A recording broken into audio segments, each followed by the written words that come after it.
set against the Tampa Bay Rays. On the mound tonight is the man, Tommy the Gun Hansen. It's Braves, Rays, right here on Peachtree TV. The Braves play here, baby. Come on. Braves play here. Well, Peachtree TV, crank the games and make it cheer. Braves play here.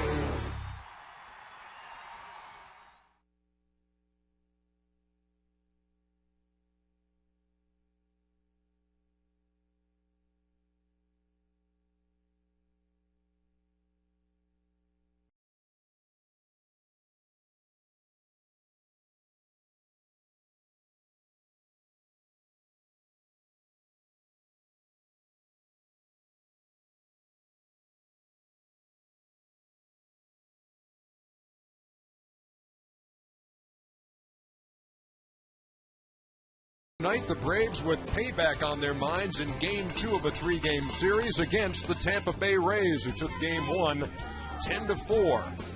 It's the second of 3 games between these two in interleague play here on Peachtree TV. Good evening, everybody. Ernie Johnson along with Joe Simpson. The center of attention yesterday before Game 1 was Chipper Jones, and then when the game started, he proved there was some life still left in those 38-year-old bones, Joe. Yeah, I don't think that he was really willing to talk too much about retirement after the game, Ernie, because he had himself a pretty good night. In fact, it was the first game all year long where he had 2 extra base hits in the same game. One was right-handed, a nice drive into right center field for a double leading off an inning. And then late in the ballgame, what he determined to be perhaps the latest home run he's ever hit in his career. After midnight, certainly in the 8th inning, a good drive left-handed. And his marks on the Braves record book certainly indisputable. 306 career batting average, batting championship in his repertoire, 430 home runs, now third most among switch hitters, and all-time leader for Atlanta Braves in so many different categories. I think his marks for possible entry into the Baseball Hall of Fame is unquestionable. The only thing in question right now is, for a lot of people, is Chipper going to retire? Is he thinking about retiring? And after last night, I think he showed everybody that he does have a little something left. Those 430 career home runs, one behind the guy he idolized growing up, Cal Ripken Jr. When we come back, we'll talk about the Braves starter tonight, Tommy Hansen. Keep it here.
then, Joe, he has righted the ship. Looked really good. Yeah, he's pitched a lot better since then, Ernie, and he's gotten stronger as his starts have gone on, too. He's upped his pitch count. He had a career high of over 120 pitches his last time out. Pitched well on the road trip, beat the Dodgers, and should have beaten the Diamondbacks, but the Braves blew a late lead, or he'd have another win on the ledger. But if you look at Tommy Hanson, since he got called up, he's got maybe right at a full year in with 34 starts. That constitutes about a full year for a pitcher. And he's gone 17-7. Are you kidding me? With a 3.19 ERA, and that includes those 8 earned runs against Cincinnati a few weeks ago. He's been as advertised. Everybody talked about how good he was going to be. He's already good, and I love watching him pitch, and I think Braves fans do too. He'll be opposed by a young right-hander, Wade Davis, for Tampa Bay, a guy who grew up being a Braves fan and a guy who has never pitched in this ballpark in a game, but has pitched in this park. I'll explain that when we come back and start the game. Braves and Braves here on Peachtree TV.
But things looking good tonight for Game 2 between the Braves and the Rays here at Turner Field. Time for the Atlanta Center for Cosmetic Dentistry Big Smiles seat upgrade, and JJ has found some lucky fans and is upgrading their seats. Keep watching to see where their new seats are located.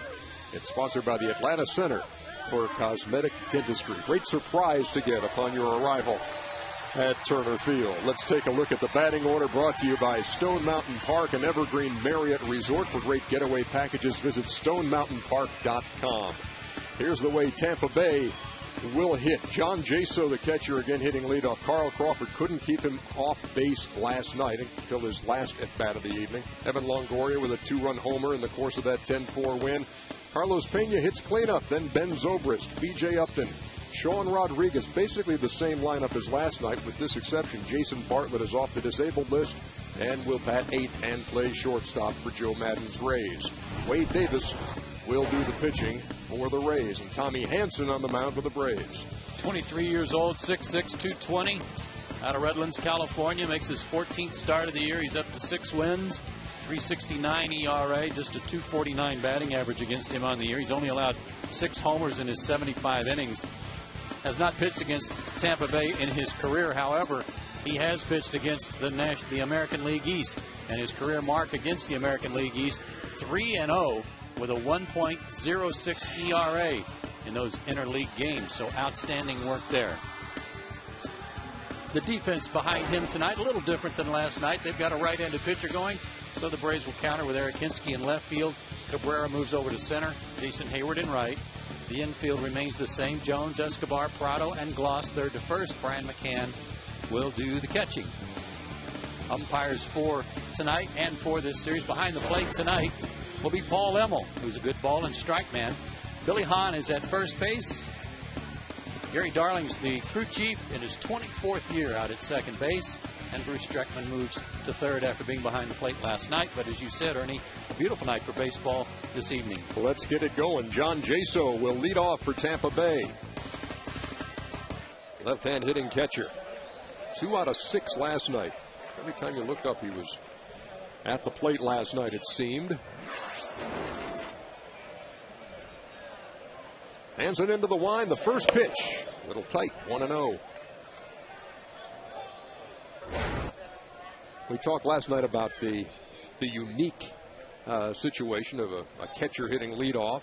There have been a handful who have done it on a semi-regular basis.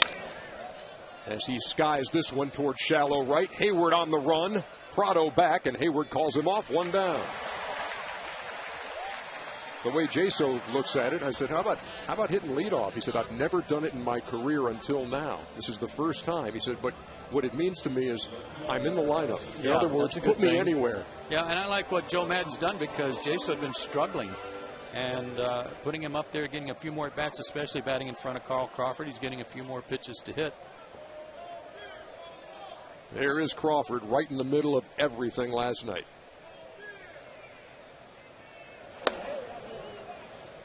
A lot of people talking about Carl Crawford today after that game last night. A lot of people that had not seen him play before were just mesmerized by what he was doing.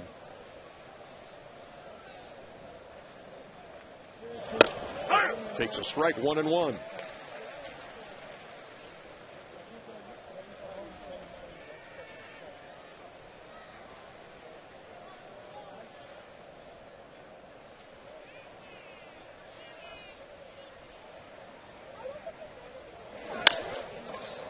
Toward left, Hinsky over toward the line and makes the play. 2 up and 2 down. Braves baseball on Peachtree TV and HD is brought to you by the Georgia Aquarium. Visit Georgia Aquarium where imaginations go to play. Go to georgiaaquarium.org to learn more. Hanson's last 3 starts, Ernie, he's thrown 107 pitches, then a career high 118 against the Dodgers, and then bested that with a career high 121 pitches against Arizona, although that was only in 5 1/3 innings. He'd like to have quicker innings and off to that kind of start tonight.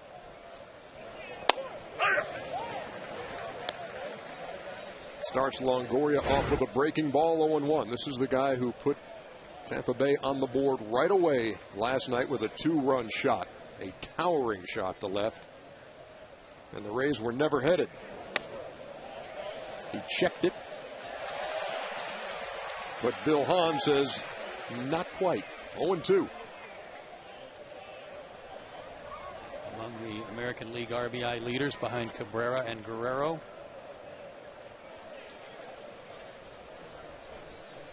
Drove in 3 last night. The 0-2 from Hanson. Couldn't get Longoria to chase. A ball and 2 strikes. Tampa Bay. Best record in the American League with the New York Yankees. Braves just a hair behind the San Diego Padres for the best record in the National, and just a game up on the Mets now in the National League East. That just missed.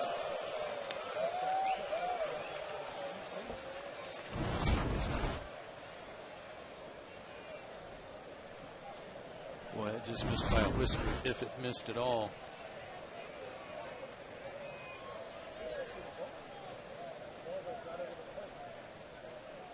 McCann wants it out there again. Taps slowly up toward first. Hanson makes the play. 3 up and 3 down. We're going to the bottom half of the first.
On Street TV, take a look at the Braves batting order for Game 2 against the Rays. Martin Prado again leads off. Jason Hayward hitting second, followed by Chipper Jones. Brian McCann into the cleanup spot tonight.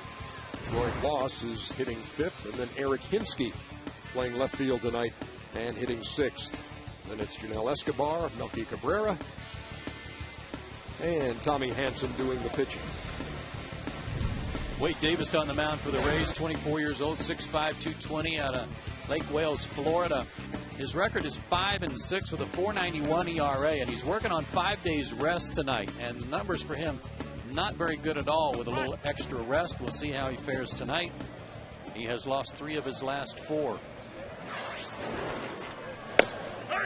Strike to Martin Prado, but effective in his last outing. Pitched into the 8th inning. Yeah, and walked 1, struck out 7. Had a good command, and he's got to have that of his fastball. Fastball, curveball, slider, change. Scouting report we got today was that if you see him dropping a curveball in there, especially on left-handed hitters early in the count, then he knows he's got a good one tonight and has confidence in it. He's ahead 0-2 on Prado. Up front.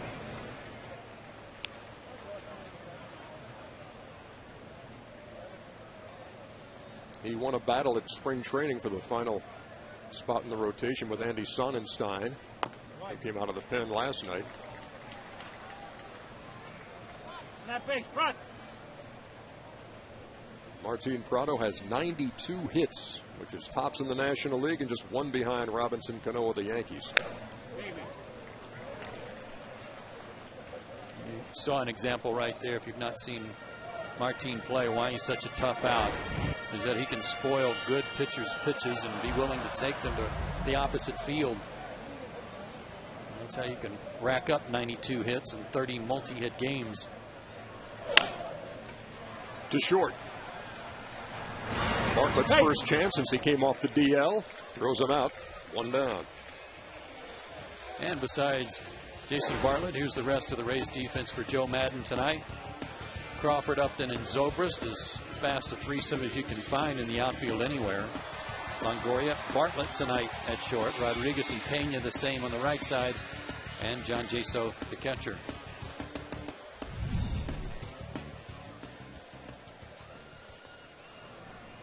Well, here's Jason Hayward.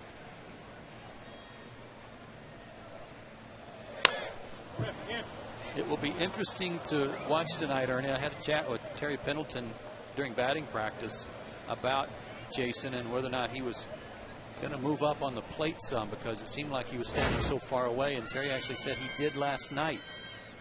The last 2 at bats, he inched up on the plate just a little bit and got a couple of hits, and he's hoping that works for him again tonight. Count even at a ball and a strike. Boy, come on, Chase.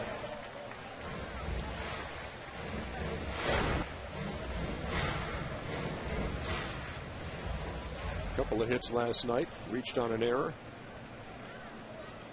in 5 trips. To left. Carl Crawford can cover some ground, and he has to there. Fine running catch by the Rays left fielder. I'm going to venture a guess that nobody else in baseball makes this catch because they couldn't have gotten there. What a comfort for any pitcher knowing you got the kind of speed they have in the outfield.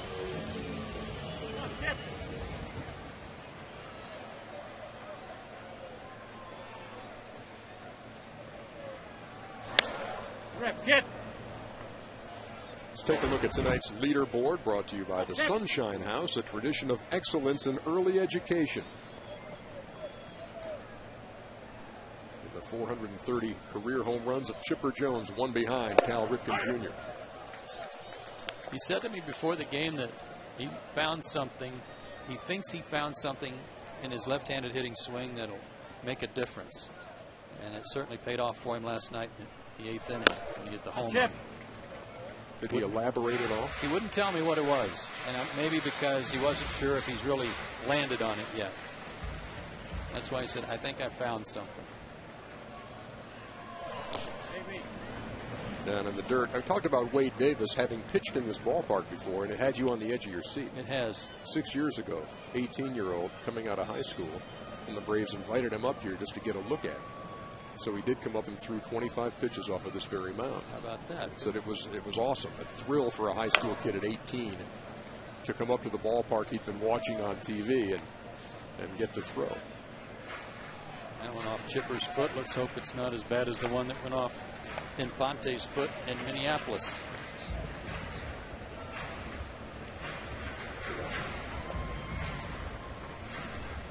Ray Davis must have been a highly thought of pitcher out of Florida because he was a third-round pick by the Rays in '04.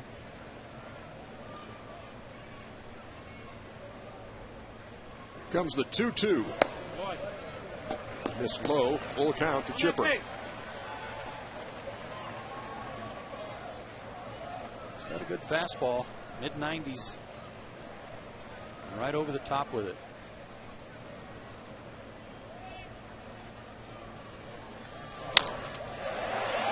A looping liner to right. Then you never get him out again, left-handed. He has found something. First hit of the ball game belongs to the Braves. Tough pitch too.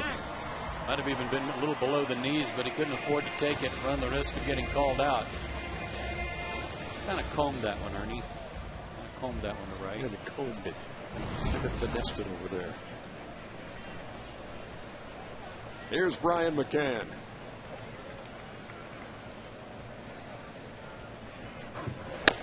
My kid.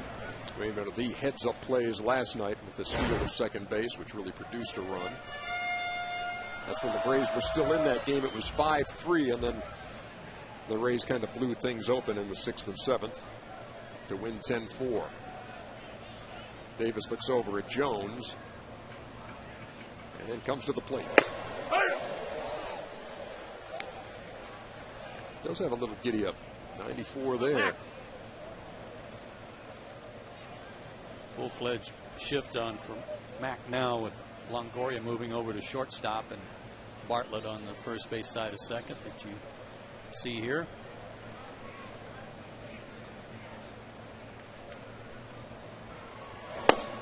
Tried to bust him inside. Laid off. 2 balls and a strike.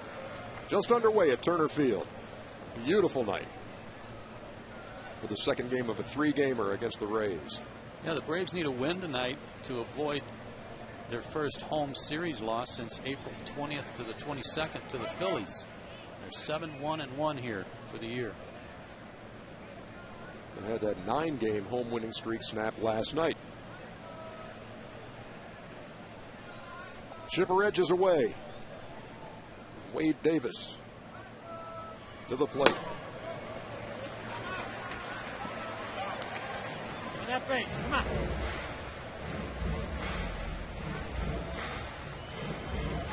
Troy Gloss waiting on deck, hitting in the 5-hole tonight. The cleanup hitter is Brian McCann. The count in his favor, 3-1 with 2 outs here in the first.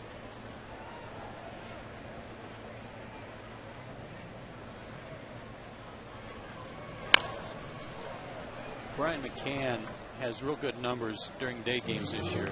Lots been made of his vision issues and the battles that are ongoing with glasses or no glasses. And he's not wearing his goggles right now. Don't remember that he wore them last night. We'll have to double check that. But this might be considered still day game to him because he says he sees just fine during the day.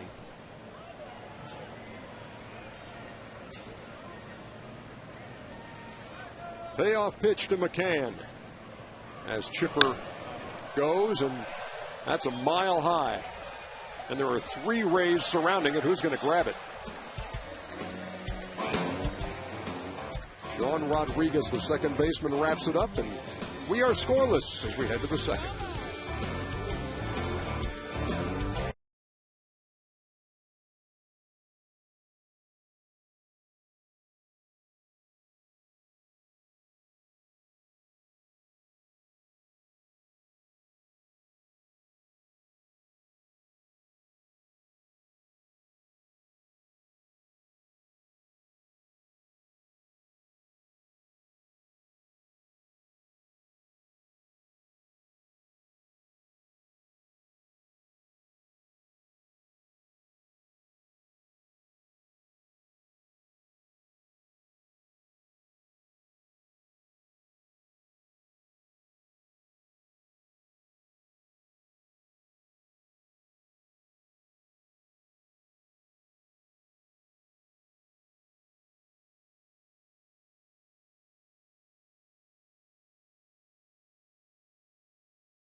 In the booth. Matt Ryan, the Falcons quarterback, is here. It's good to see you. Yeah, thanks for having me on, guys. Sure thing. Very rare that a radar gun will register in the upper 90s on a ceremonial first pitch, but it did tonight. The adrenaline was pumping, I'll tell you that much. I was fired up when I got out there. I was going to say, I mean, you've been in every situation. You've been in front of big crowds, but when you've got to do this, you don't want to bounce one up there. You don't want to be on a Sports Center highlight with, ooh, look who threw out the first pitch last night. No question about it. I know we were talking about it up at the practice facility all week. I had to throw it high and hard. Carlos Pena drops down a bunt and beats it out. And he's going to try to advance. The element of surprise here to start off, the second inning. That's one way to beat the shift. Seen Brian McCann do it. And now their cleanup hitter puts one down. No one on the left side except Chipper to have a play. Did you play any baseball, Matt? I did. I played baseball all the way through high school and stopped when I went to college. But loved playing baseball growing up. Played shortstop and pitched in high school. A bunt single. Error on Chipper Jones on the throw, allowing Pena to reach second. And, you know, when you're hitting 195, you're trying any way you can to get on. And Pena gets him off to a good start here in the second. Here's Ben Zobrist. Takes a strike 0-1. So the extent of your baseball career again was? I finished my senior year of high school, not by choice. So were you a multi-sport guy in high school? I was a multi-sport guy, football, basketball, and baseball. Was football obviously your best, or was there ever a decision you had to make? Well, I always thought I was pretty good at all three, but I was told that football was my best. Kind of steered you in that direction? direction? Yeah, they steered me in that direction probably about after my sophomore or junior year of high school. A ball and a strike, the count. Ben Zobrist with Carlos Pena away at second. You said as you were coming in that you've been to about 4 games so far this year, which is good. I'm assuming maybe you've had some interaction with some other Braves players, though, at some other charity events or functions, haven't you? Yeah, I've gotten to know some of the guys pretty well. Brian McCann, I've met him at a bunch of different things, and I've developed a friendship with him. He's a great guy, and I've enjoyed getting to know him. 1-2. Zobrist checked it. 2 balls and 2 strikes. So I'm going to assume you pitched. I pitched a little bit. And what else? Shortstop, pitcher and shortstop, and that was pretty much it. Good glove. How was your bat? Okay glove, decent bat, decent bat. Nothing to write home about. 2-2 from Hansen to Zobrist. Over third, and Escobar will make the play. 1 down. Are you guys having mini camps right now? Is that what's going on? We are in our OTAs. We actually finish up with our last OTA tomorrow. So we've been in that for about 4 weeks where we practice 3 times a week. And I think we've had a really productive spring. The team looks good. Guys are in great shape and excited about next season. Health is kind of a primary thing right now, isn't it? Health is the key. You know, we were really nicked up last year. We had a lot of injuries, but guys have rehabbed really hard, worked really hard, and you know, we're going to be at full strength heading into the season. Probably sad to see those OTAs come and go. It's only about 162 degrees at Flowery Branch right now, huh? Yeah, I don't think the guys are too upset. It's been hot, especially this week. Oh, without question. Hey, you know, Joe made reference to it, seeing some of these other ball players, but kind of the correlation. Jason Hayward in his first year with the Braves now, and getting national publicity and lots of recognition. And you've been through the same thing. What kind of advice do you give to somebody who is thrust into a spotlight like that?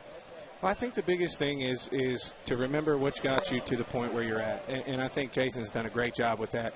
Today was the first opportunity I had to meet him, and I couldn't have been more impressed with him. His personality, just his confidence out there, the way he handles his business. You know, I think he's going to be a superstar here in Atlanta for a long time. I think you're exactly right. A ball and a strike with 1 out. B.J. Upton takes another strike, 1-2. You were talking about those injuries. You had one yourself, as I recall, some turf toe issues. Some turf toe issues. Not an easy thing to deal with, to be honest with you. It's a tough injury, but felt like I dealt with it well. Was able to play the last 3 games and do the rehab this offseason and feel really good at this point. Got sandals on? No sandals today, but I have been seen wearing flip-flops. Okay. Oh, Hansen nibbled right there to Upton, who struck out 3 times last night.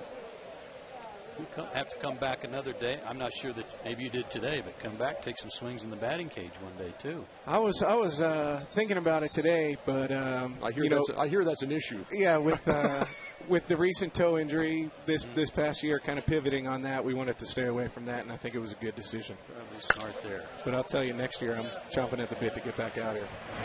Escobar throws out Upton. Pena has to stay at second. I think that's all that Thomas Dimitrov and the guys out there would like to hear, is that you foul the pitch off your foot.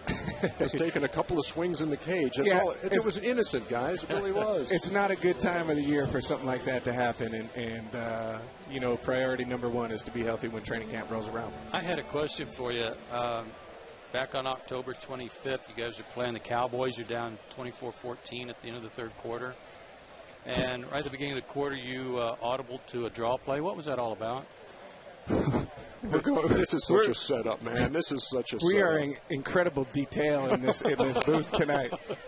Who knows what I was doing at that point? This has been so long in the making for the last 2 hours. He was frustrated watching that game. I take it. He and Hal have been in cahoots the last 2.5 hours trying to draw up a scenario.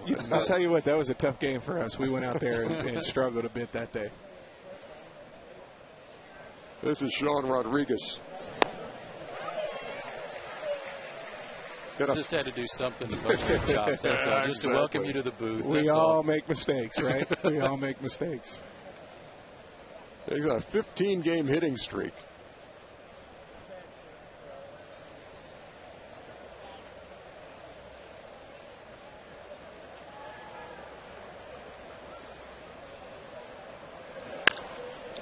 Fly ball right. Jason Hayward in the shadows wraps it up. And that's it for the Rays in the top half of the 2nd. Matt Ryan, great to see you. Have a great season. Thanks a lot for being here. It's been our pleasure. Appreciate that. Going to the bottom half of the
The game built by the Home Depot. If you have a question, send us an email, and if chosen, we'll answer it later in the game. Send that email to braves@peachtreetv.com, and please include your name. More saving, more doing. That's the power of Home Depot. Shame on you for doing that to Matt Ryan. Have a guest in here for a half an inning. His eyes got very big. He looked around here like he was scanning defense. What's going on here? That was fun, and I'm glad he took it so well. Oh, he's a good kid. I have no idea what was going on in the third quarter. We're in the bottom half of the second. Troy Gloss leads it off and takes a strike. He just looks like an athlete, too, doesn't he? Indeed.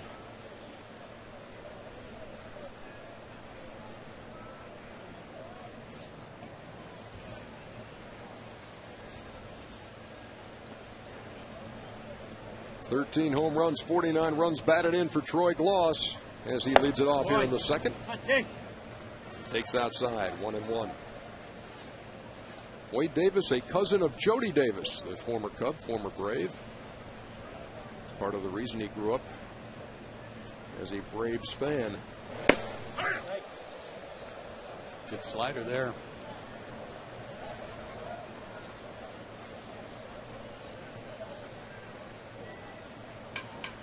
Couple of big pitchers tonight come right at you, both about 6'5".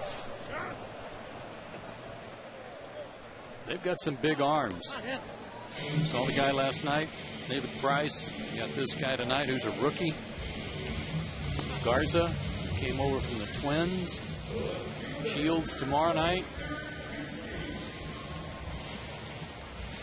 Neiman. That's out. They've got some big arms. They're leading the American League in ERA. They're 4th in walks, 5th in strikeouts. Well-rounded team. Jason Bartlett wants time so they can put the shift on Eric Hinsky, their former teammate.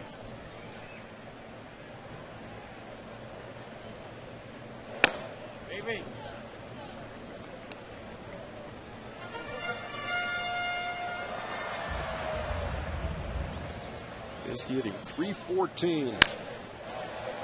Lines it to left. No trouble for Carl Crawford. 2 down in a hurry.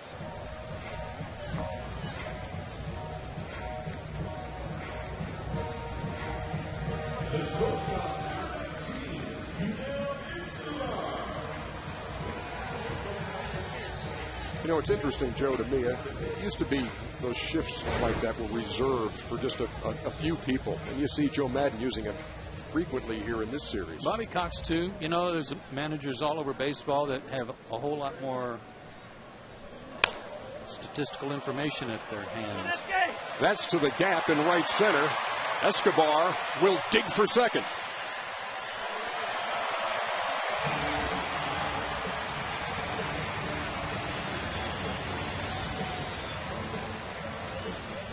So the Braves trying to start something with 2 here in the second. You know, with a 2-hit night last night, starts his game tonight with a double. He had 2 hits in the last game in Minneapolis. He's hitting .347 for the month of June coming into this one. He still has not hit a home run yet. That's his 10th double. Let's see if the Braves can get something done with a runner in scoring position, which was sorely lacking in the opener of this series. Melky Cabrera takes a strike. But back to your point a minute ago, there's so much more statistical information that managers have and use in scouting reports and tendencies of hitters and how they pull or don't pull the ball that more and more you're seeing those shifts put on for certain guys.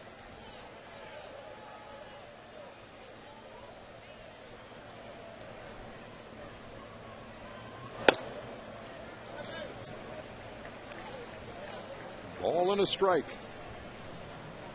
Melky Cabrera hitting in the 8-hole tonight. Tommy Hansen, the pitcher, waits on deck.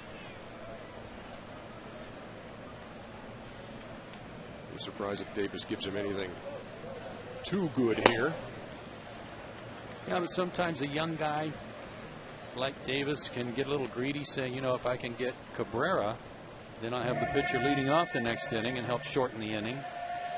And in the process might make a mistake that costs him a run. Some of this is on the catcher to make sure he doesn't do that.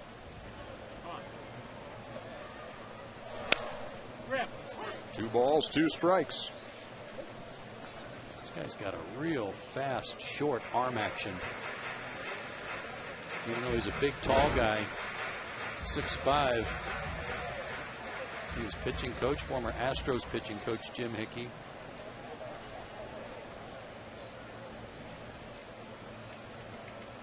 Two. Waves at it. And Cabrera goes down swinging. We've played 2 here at Turner Field, and we are scoreless.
Grade sponsored by Dr. Deborah Gray King and the Atlanta Center for Cosmetic Dentistry.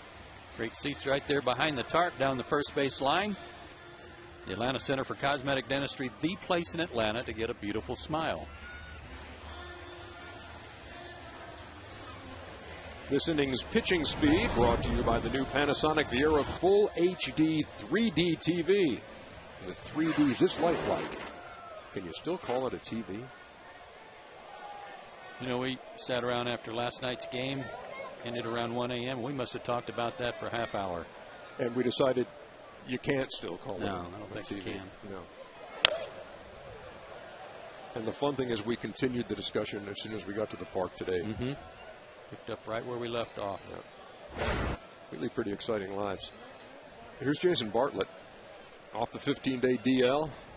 Team went 7-7 as he sat out with a hamstring. Played 7 innings the other night at Gwinnett for Durham in a rehab assignment.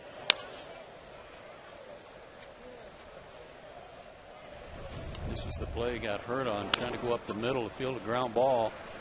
And just overextended, and that pop. It's a hard one to get over when you feel that. He's behind in the count 0-2. Big Tommy Hanson into the wind. Ball and 2 strikes. Maybe the rest did Bartlett some good, though. He was not swinging the bat real well when he went on the disabled list. Had been struggling. In fact, was 0 for his last 11 prior to the injury. And he goes down swinging. 0 for 12. Hasn't had a hit since May 24th. That looked like a good hook right there. Oh, yeah, beauty. 12-6er going straight down. Tommy did some good pitching last inning after Pena reached on the bunt single and error, throwing error, as Pena was never able to advance.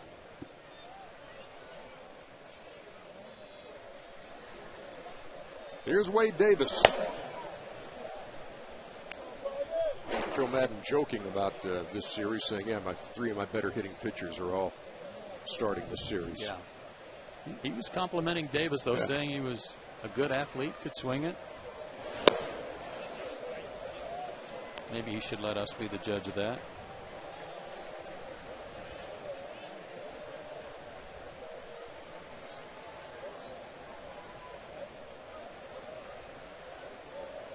2 balls and no strikes to the Rays pitcher.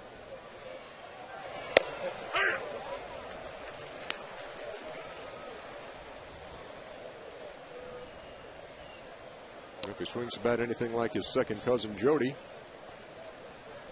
he'll be all right.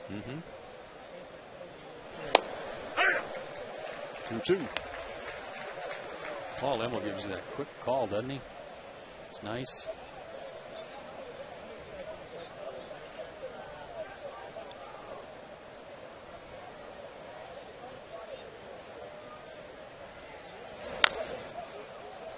Fouled at the plate, and he stays alive. Top half of the 3rd inning here. Jason Bartlett, a strikeout victim to start it. And Tampa Bay pitcher Wade Davis with a 2-2 count as he faces Tommy Hanson.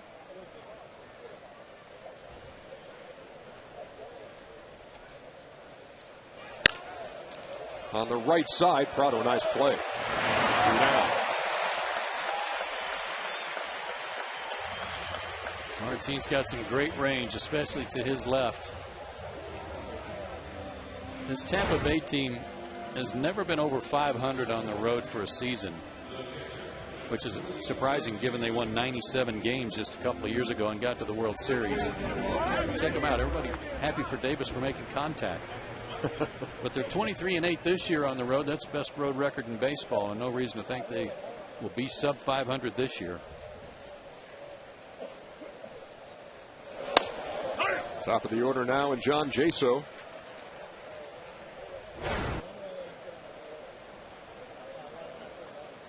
They got out of the gate flying on the road, 13 out of their first 14.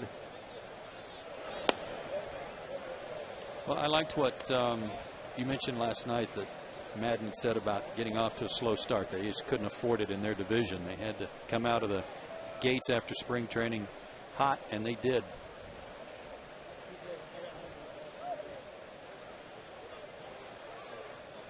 One and one to the Rays catcher, who takes 1 and 2.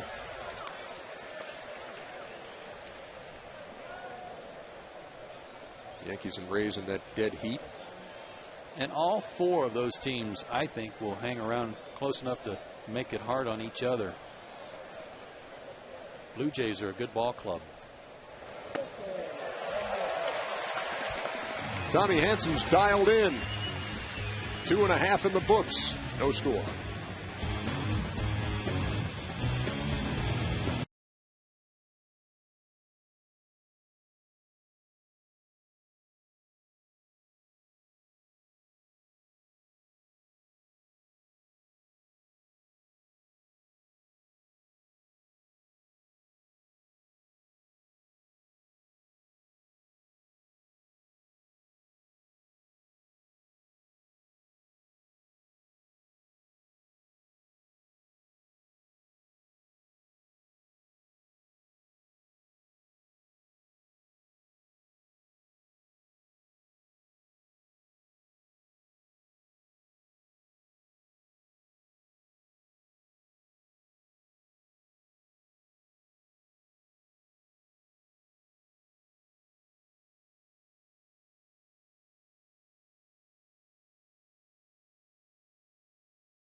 For 2 if the Braves hit a home run during the 3rd. Visit PeachtreeTV.com/contests for official rules and to enter for a chance to win. AirTran Airways. Go. There's nothing stopping you.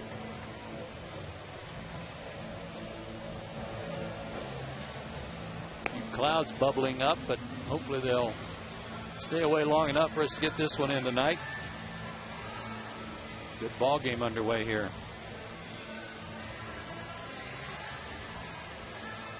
Well, Matt from Sandy Springs has Tommy Hansen and then the top of the order. Tommy hitting 154, 4 for 26, does have bragging rights on the pitching staff with a team high 3 runs batted in.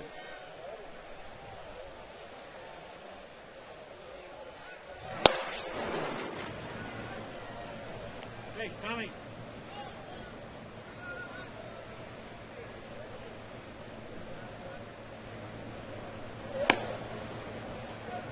Well, Davis misses again, 2-0. Same way that Hansen started out against him.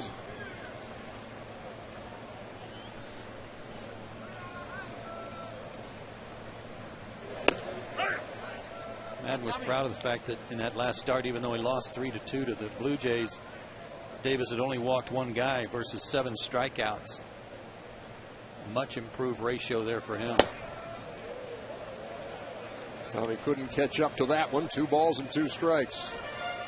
Well, what's a good thing there for a pitcher, see, is if you swing and miss real big like that, is to do a little tap dance, which is what Tommy did there to try to catch his balance, to make everybody realize you've got good footwork. It's always key. And footwork aside, he heads back to the Atlanta dugout. 3rd strikeout for Wade Davis. And after that swing and a miss, now it's time to take a look at the SunTrust Solid performance. Brought to you by SunTrust. Live solid, bank solid. And tonight our category National League home batting averages. Martin Prado, probably no surprise to you, leading the pack by a good margin, hitting .391 here at Turner Field. David Freese, another good-looking rookie for the Cardinals, 2nd. Freese and Jaime Garcia, those 2 guys having good years for St. Louis.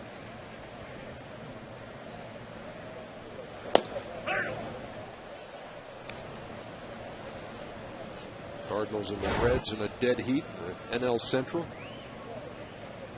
Braves by a half a game over the Mets in the East. Padres by a half a game over the Dodgers in the West. Good races here as we in the middle of June.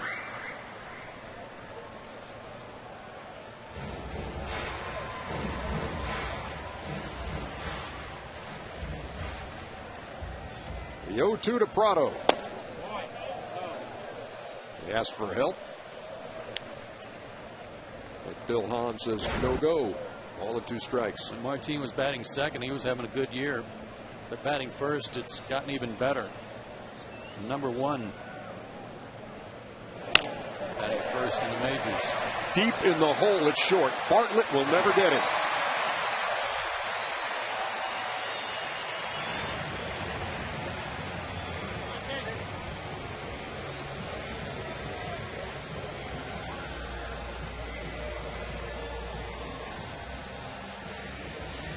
So when the Twins traded Jason Bartlett and Matt Garza to the Tampa Bay Rays for Delwyn Young, everybody thought the Twins were crazy because Bartlett is a terrific defensive player at short. Garza, a very solid member of the rotation.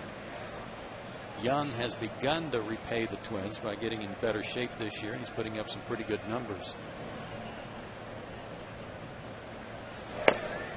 Jake.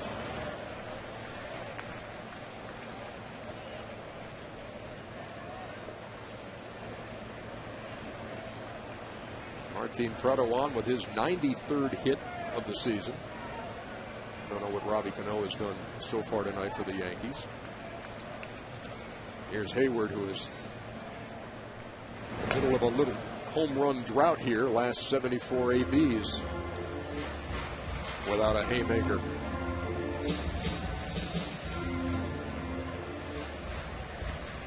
They'll come.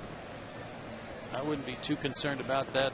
I think the biggest concern near the end of the road trip was just getting his swing grooved again, get some timing back.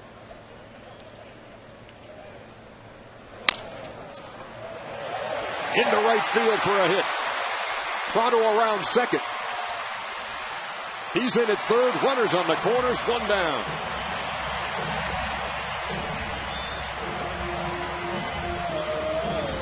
This is some good Braves baseball. There wasn't much of it last night after they fell behind early and scratched to try to get back in it. But this is the way they played all during the road trip. First and thirding teams taking advantage of holes on the right side, as Jason did there, and pulled it through the hole. And they're in a position here with one out to take the lead tonight.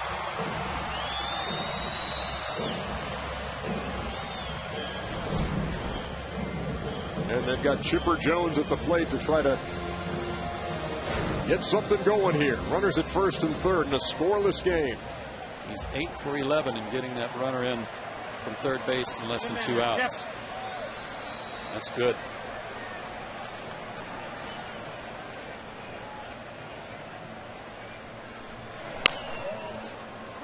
Bounced foul. That's a swing, and that's a pitch that he is battling right now. It's an off-speed pitch early in the count where he gets out on his front foot and takes his hands with him. Watch when he strides and gets his weight forward. The hands, there's just nothing left in the swing. He doesn't keep them back. So as a result, he just kind of rolls over the top of that pitch. Fortunately, it went foul. Throw over, Hayward back. And that foul ball last inning apparently didn't hit him in the foot, but in the shin, because he's got a shin guard on. Hayward leads at first. Prado down the line at third. Chipper waits on an 0-1. Off the corner, 0-2.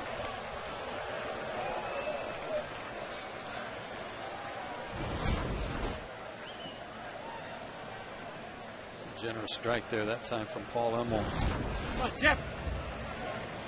Chipper 5 for his last 19, though, with 2 strikes on him after starting the year 2 for 52. So he's borrowed Brian McCann's shin guard. Tried to check it.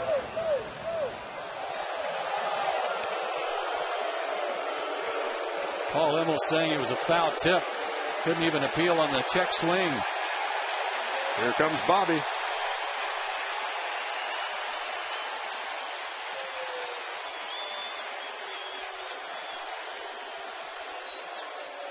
Sometimes when that happens, you see the catcher immediately turn around and show the ball to the umpire. I didn't see Jaso do that. Let's see if we can hear it on the replay.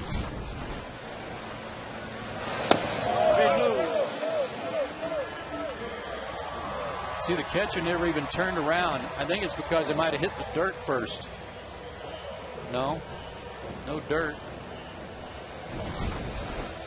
A hitter knows when the ball hits the bat and has no argument, but Chipper obviously didn't feel it. Foul tip off his bat. Now 2 down with runners at first and third for Brian McCann.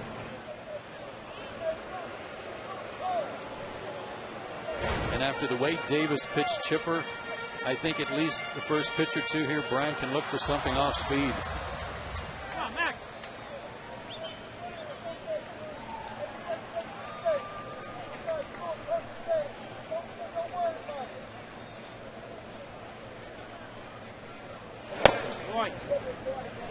Fastball. And maybe Brian was looking for something. Maybe he still is. A breaking ball, perhaps.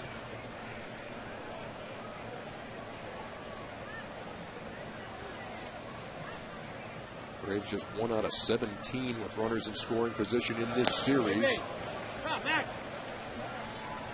McCann trying to change that luck. It's 2 balls and no strikes. There's good news and bad news there. The good news is they had a bunch of guys in scoring position. They're getting them on base.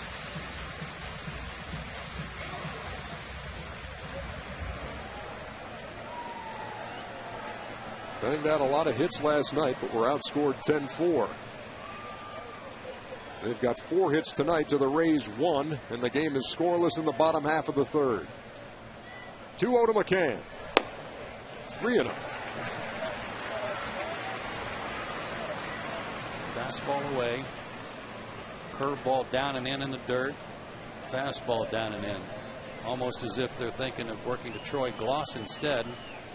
Let's see if McCann can spoil that here by being turned loose 3-0.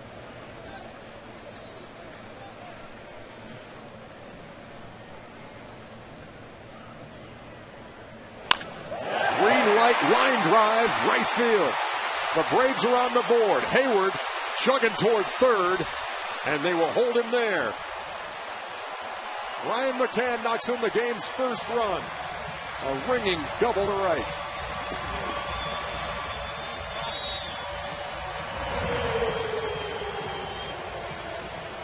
Bobby turns his hitters loose a lot. 3-0. The guys he trusts to wait for a good pitch. And boy, he got a fastball right down Broadway.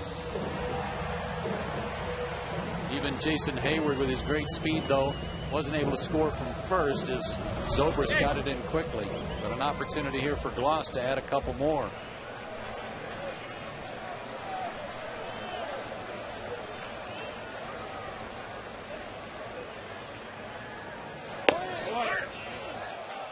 Gloss takes a strike. 28th RBI of the season for Brian McCann. The team leader in that department is at the plate right now with 49. Troy Gloss. 23 of them with 2 out. Outstanding. 2 out there for the taking right now. Grounded up the middle and through. Hayward scores. McCann scores. Braves 3-0.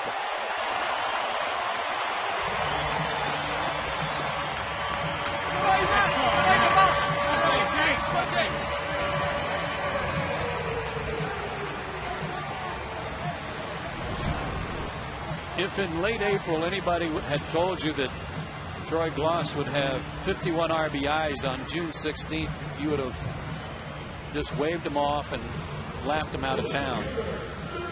What a 6 weeks he has had.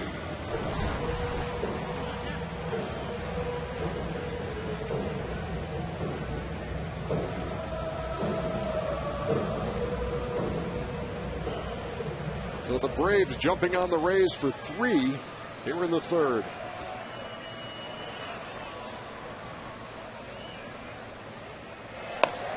Eric Hinsky takes 1-0.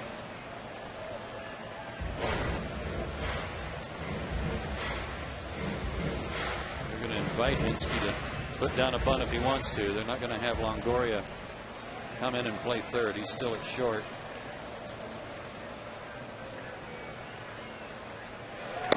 Right. 2 balls and no strikes. Braves with some clutch 2-out hitting here in the third. Double by McCann, single by Gloss. 3 runs across.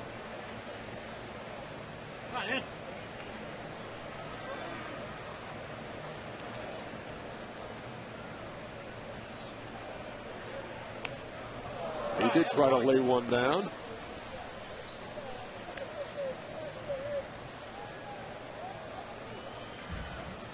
Longoria is playing where the shortstop normally plays. Bartlett on the right field side of the bag, and Sean Rodriguez in shallow right, the second baseman. 2-1. He's going to do it again. Runners at first and second. Yeah, and I don't blame him. I mean, if they're just going to give you that, then take it. You advance a guy into scoring position for Escobar. They never made any adjustment, so Eric just kept showing him bunt. If you're going to give it to me, I'll take it. He wasn't too fine with it. He bunted it hard, kept it fair, and prolongs the inning.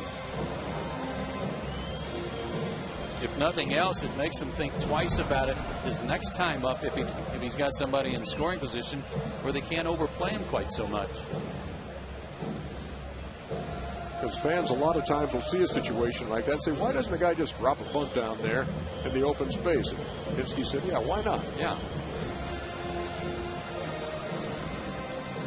Dunell had a double his last time up, swinging the bat well.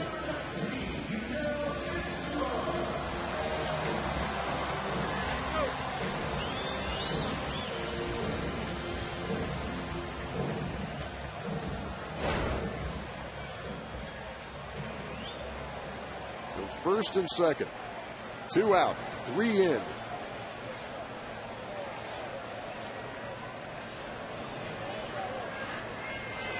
One.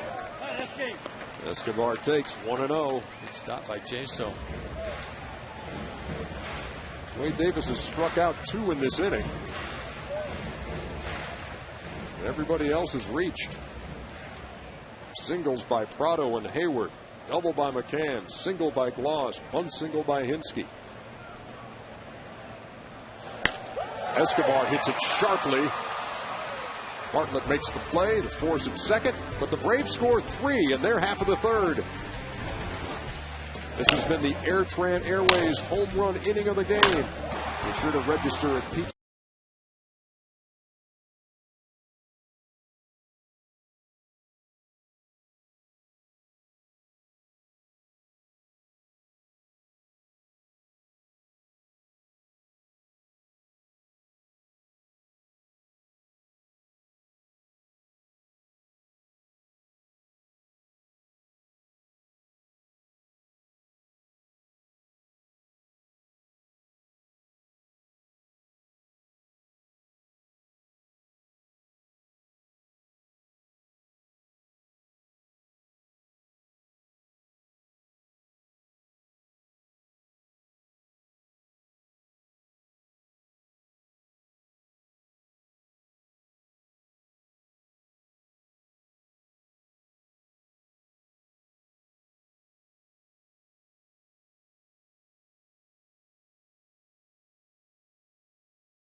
Visit your local Toyota dealer today. Toyota, moving forward.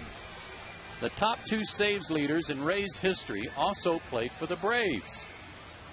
Name them. That's a good one.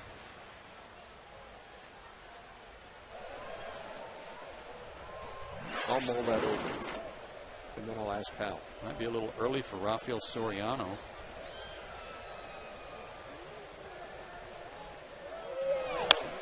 Carl Crawford leads it off for the Rays in the 4th. Just suddenly got real hot here at the ballpark. And real cloudy. Winds picked up too, blowing across left to right.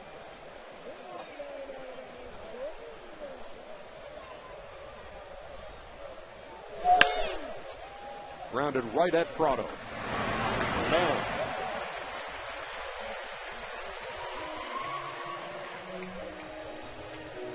The way Tommy Hansen's pitching, he's got to say, please blow over. Yeah.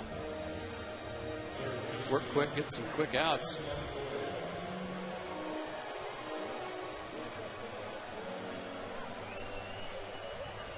Evan Longoria has reached safely in 32 straight games. He was retired in the first on a little tapper that Hansen fielded.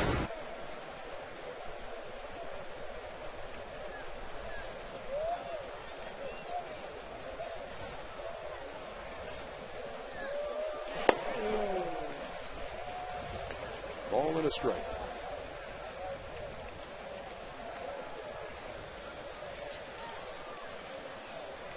Those flags were limp about 30 seconds ago.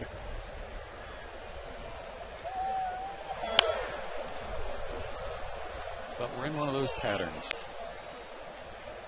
Yeah, it's June in Atlanta, where it's 95, 97, humidity approaching that, and you get this threat in the afternoons and evenings.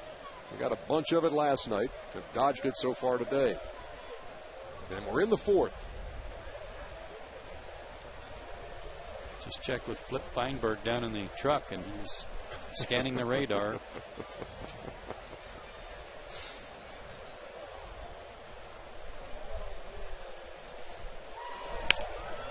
Longoria with the fly ball. Left center. Melky Cabrera there, 2 down.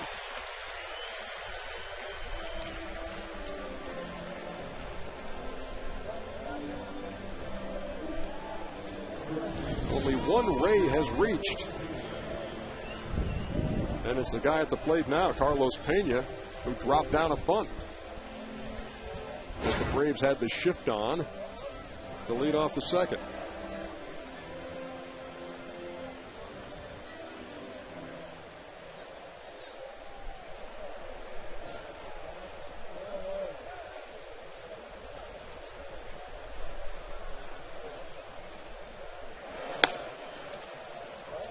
Shift on again. Chipper Jones about midway between second and third, and Escobar on the right-hand side of second. That's something Al Galima just looked up about Braves first baseman you might find impressive. On this date last year, Braves first baseman had 26 RBIs total. This date this year, Braves first baseman have 86 RBIs total. 60 more runs driven in. That's a great number. By Atlanta's first baseman on this date. Ball and a strike to Pena.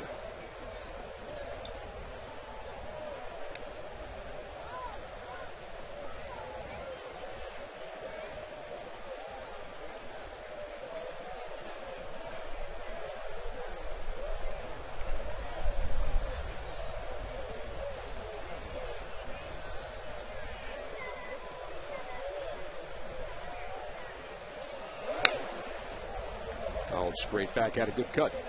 2 balls, 2 strikes. Braves got to keep playing well. Mets already up on top of the Indians tonight, 5-0. Playing their best baseball of the year, certainly. They're hoping to get Carlos Beltran back pretty fast. In fact, they were hoping to kind of accelerate his return to have him play in some interleague games in DH.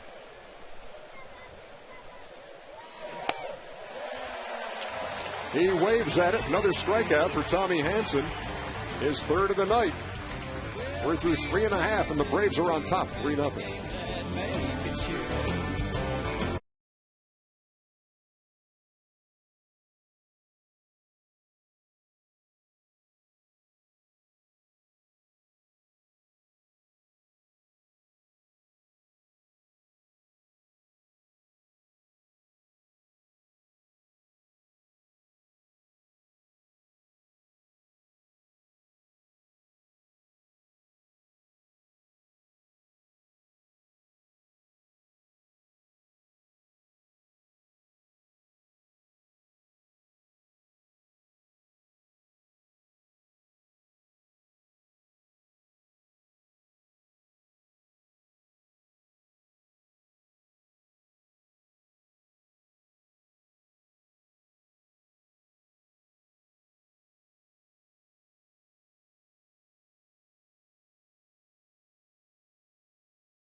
Question was, who are the top 2 saves leaders in Rays history? They also played for the Braves. Can you name them?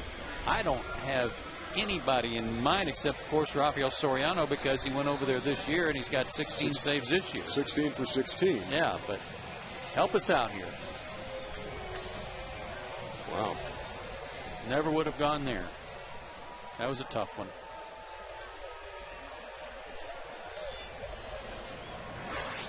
We are in the bottom half of the fourth inning. Melky Cabrera leads it off for the Braves. Struck out in the second.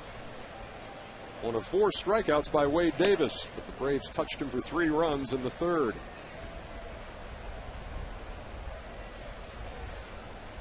Clutch hitting with 2 out in the third. By McCann and Gloss. Have we mentioned the wind picking up?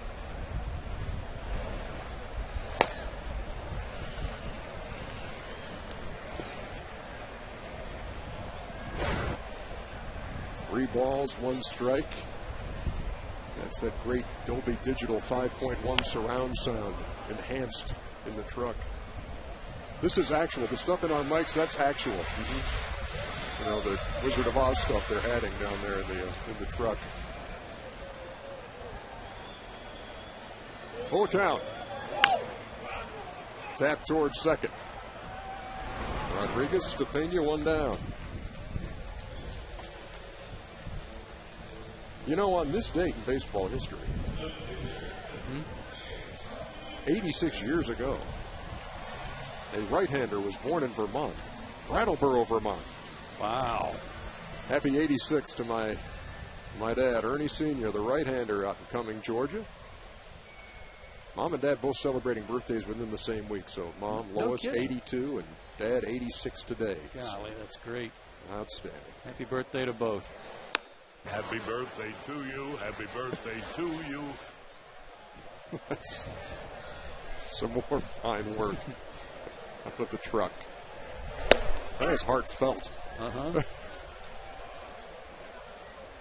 Here is Tommy Hanson. Well, if Harry were still here, you know he'd be singing that, so all the better.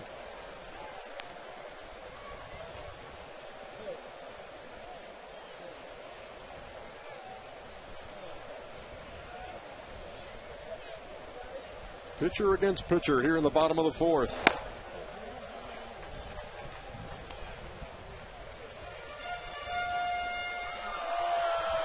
Also the birthday of Braves video man Rob Smith. Happy birthday to him.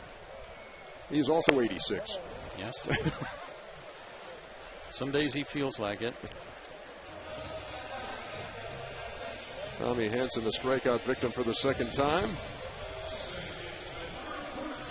That was a smart plan there by Hanson. He didn't want to spend a lot of time at the plate. He didn't want to work the pitch count. He didn't want to run his pitch count up at all. Swing, get it over with, get back out there and get the top of the 5th inning in. Here's Martin Prado.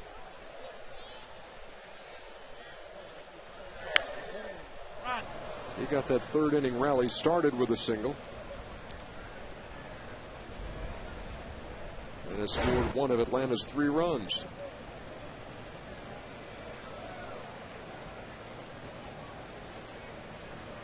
That average up to 335 now, number 2 in the National League.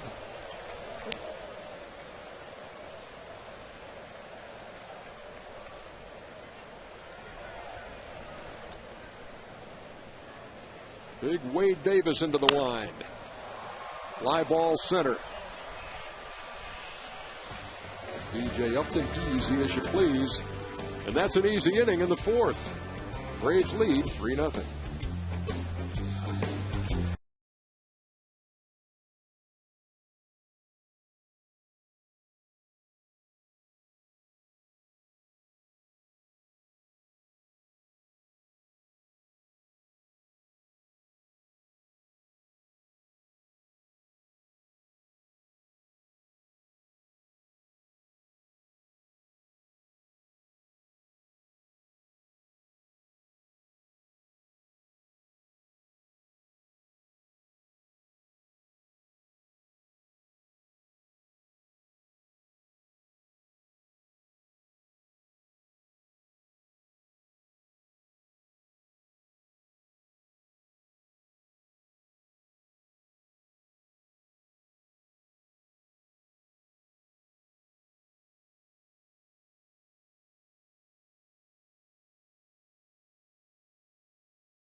Famous it ends. Live large, pay less.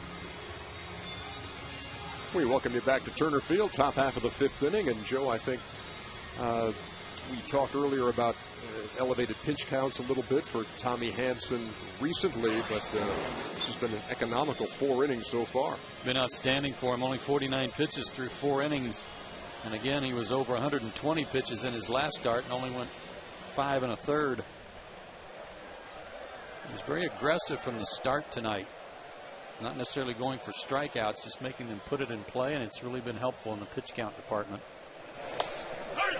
Ben Zobrist takes a strike to lead off the 5th. Hanson's only allowed 1 hit.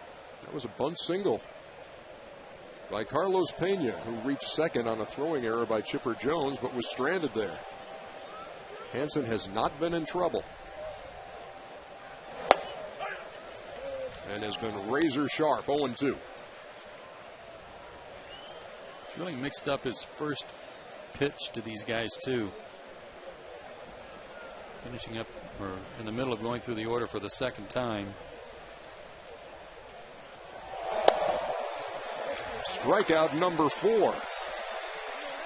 That was some slicing and dicing there of a pretty good hitter. Give him a nice breaking ball for a called strike.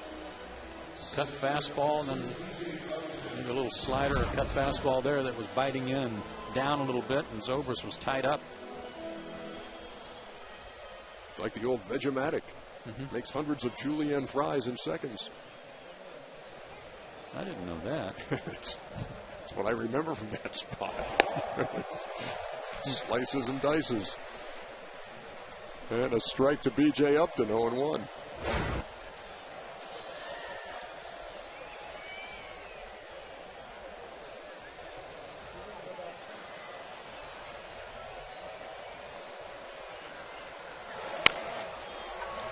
Took a little off. Bounce foul to Chipper over at third.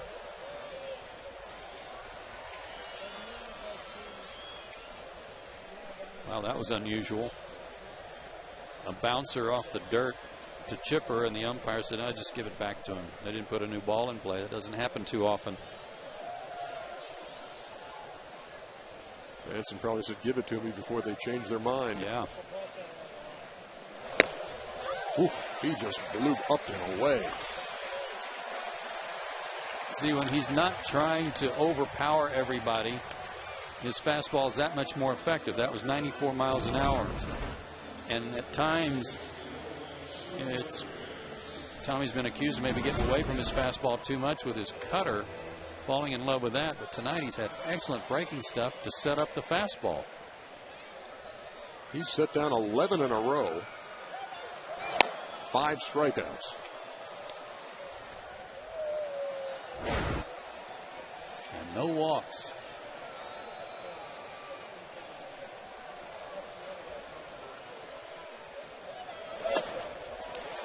Rodriguez waves at it, a ball and a strike. This guy's fortune's turned, Rodriguez, and I'm not recommending this. Back on May 24th, when he was stung by a stingray at Reddington Beach. But he's been hitting almost 400 since then and has this 15-game hitting streak,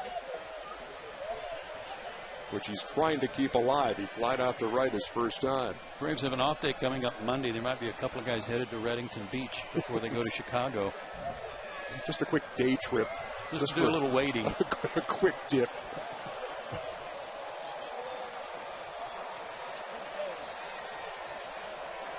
The Tampa Bay Ray, a run in with a stingray. And the rest is baseball history. 2-2.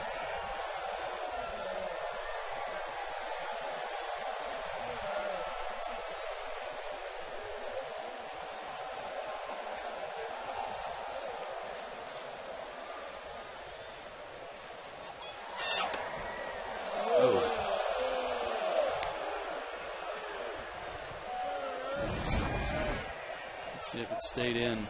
Yeah, it did. Paul Emmel had a good look at it.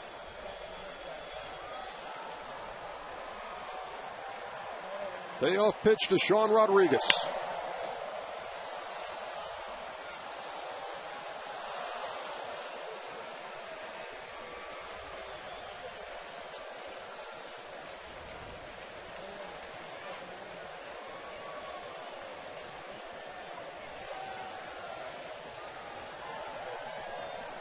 Hansen has struck out 4 of the last 6 he's faced. And there's a fly ball, shallow, handled easily by Prado in shallow right field. Tommy Hansen making it look easy. Braves 3-0.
Presented by authority of the Atlanta National League Baseball Club Incorporated and may not be reproduced or retransmitted in any form. And the accounts and descriptions of this game may not be disseminated without the express written consent of the Braves. And we mean that. You know, there's something out. The proper chopper. The guy had the foam tomahawk. It's called the proper chopper. I like that. There you go.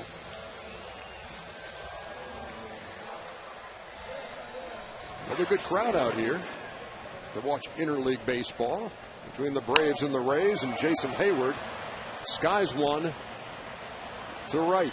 Ben Zobrist right on the line, 1 down. Time of night, too, where if you hit one in the air, you better run it out, just in case the outfielders lose it.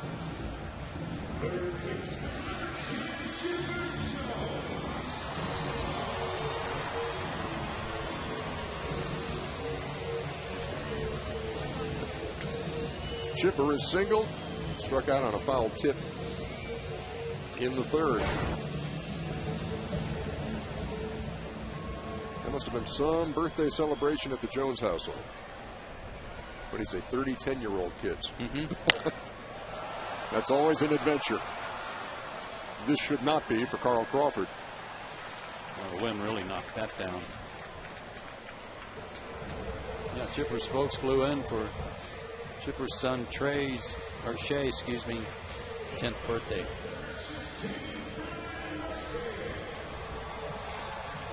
And any parents out there know what that's all about. You got that many at that age. Yeah. You need just a few days to recover. Oohing and eyeing through the crowd here. There was a bolt of lightning over the right center field wall. Stay away. Oh, it was Trey's birthday. It was Trey's 10th.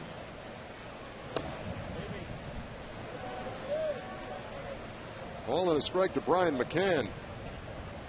Lee Davis working on a quick bottom half of the 5th. Grounded toward first and off Pena. Can he still make the play? Yes. Davis got over, did his job. 3 up, 3 down. Nice recovery. Pena stayed with it. It remains 3-zip.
Kansas City Royals.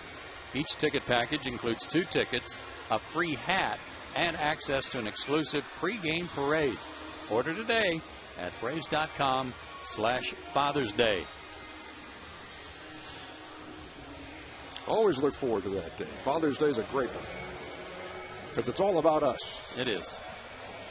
Coming up Sunday, in case anybody's forgetting. Extra large. Ditto. We're moving to the top half of the 6th. Jason Bartlett.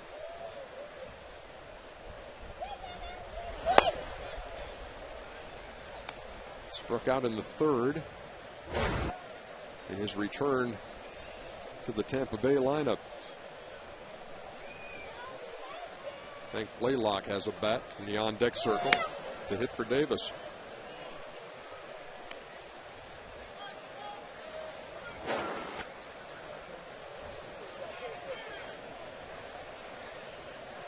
Twelve in a row set down by Tommy Hanson since a bunt single by Carlos Pena back in the 2nd inning. That's over for a strike, 2-1. So it was June 7th of 09 when he made his major league debut. How do you assess the progression of Tommy Hanson? Well, when he first got here, he was really a polished guy, had some good pitches. His slider was really sensational, early on compared to John Smoltz, which was maybe a little stretch, but pretty close. But he's kind of evolved. He's kind of come up with this cut fastball that he uses very effectively, especially to left-handers. And his changeup's come a long way. He had a good curveball, and he had the good slider, but his changeup's vastly improved. 2-2. Fly ball in that wind. Hayward's going to call off Cabrera. 1 down. That was smart. That ball was being blown right back to Jason. But the other side of it, too, Ernie, has just been his maturity on the mound. And I know that people will remember that game against Cincinnati for a long time for a lot of different reasons, but especially Brooks Conrad's walk-off grand slam. But that was really a day where Tommy Hanson could have just kind of folded up his wagon and gone home, but didn't. And came right back his next start, pitched well, and has pitched a good ball game ever since. So here's Hank Blaylock pinch hitting for Wade Davis, who goes 5. Had that one troublesome inning, the 3rd.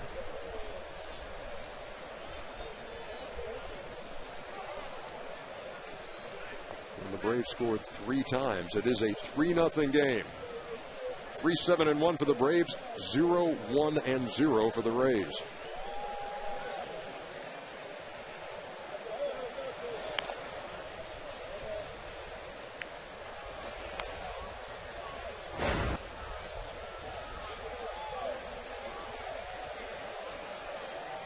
The rain has begun.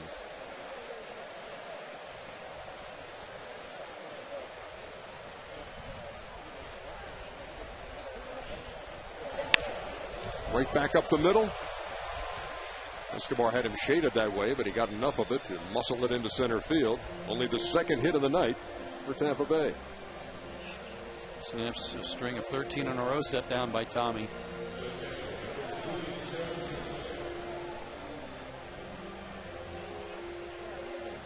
And it brings John Jaso to the plate, the top of the Rays order.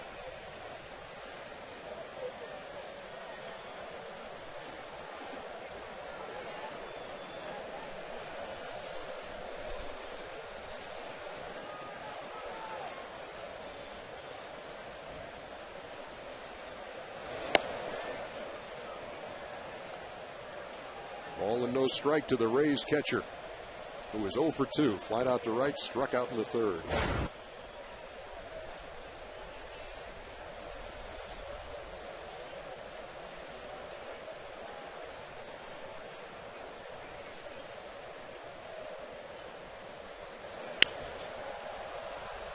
Into foul territory. Chipper will give chase, but it's out of reach.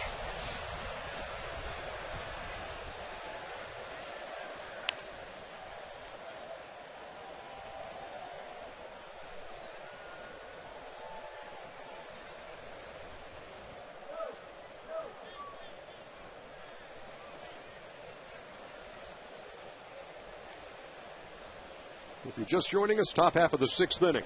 The Braves enjoying a 3-0 lead over the Rays in game 2 of this 3-game set.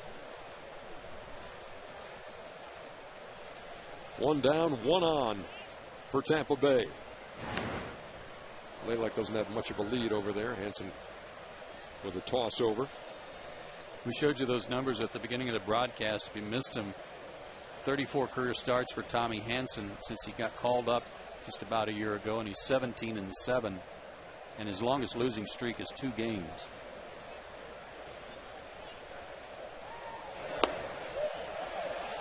Jaso did check it. That was Bruce Dreckman. Says he did not go.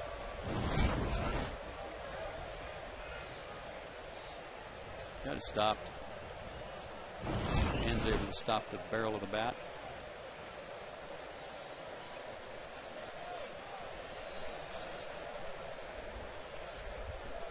Two 1 pitch coming. 2-2. 5 strikeouts on the night for Hansen. Has not walked a batter. Well, the Braves haven't turned a double play tonight. This would be a good time for it. Although the Rays have hit into fewer double plays than anybody in the American League.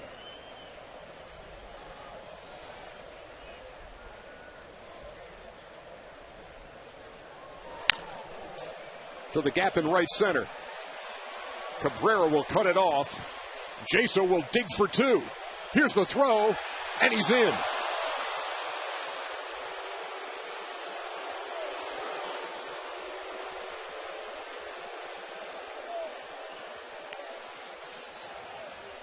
There's a catcher with some wheels right there.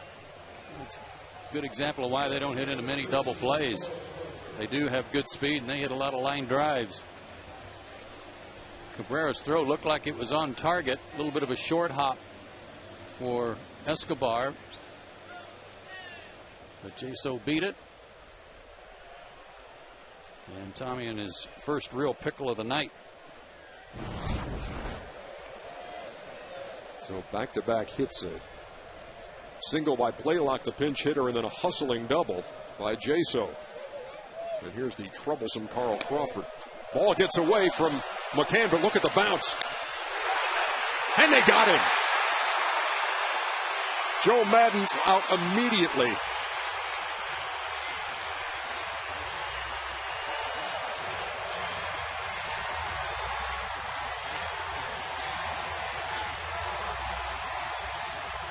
I got to tell you, just watching it live, he looks safe. Yeah, I think he's got a case. Yeah, it looked like a real high tag.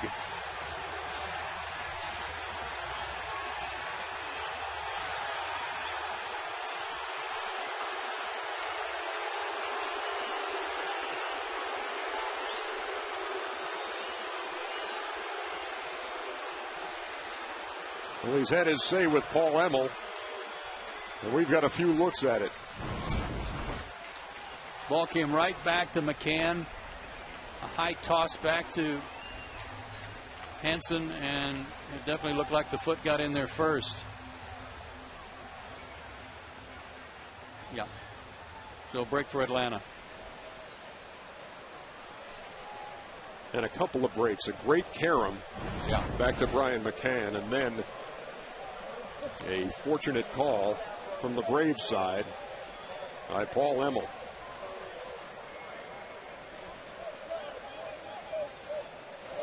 So now 2 out with a runner at third, and that's fouled off the foot of Carl Crawford.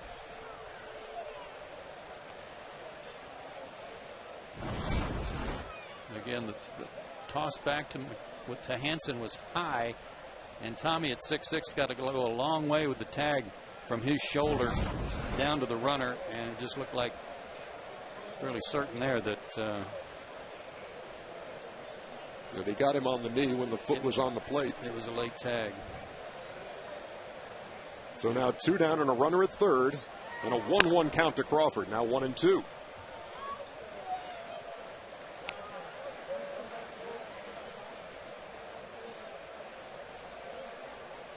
That ball bounced right back to McCann.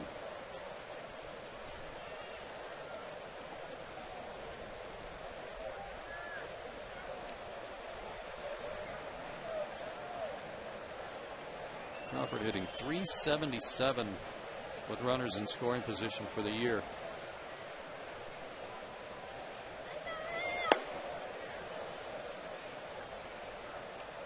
We didn't show you the bounce back to Can, but we'll show it to you here.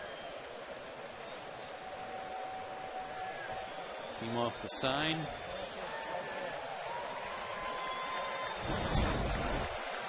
Thank you very much. Oh, Tommy's hat is soaking wet. He's a pitch away from getting out of this jam. The 2-2. It's full. Tommy's certainly not shy about pitching inside. He's done it all year long. He's hit 7 batters.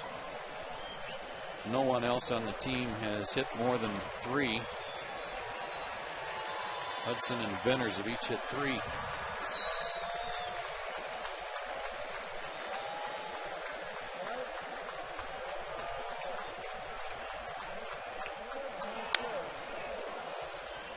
Crawford stays alive. 3-2. Evan Longoria on deck.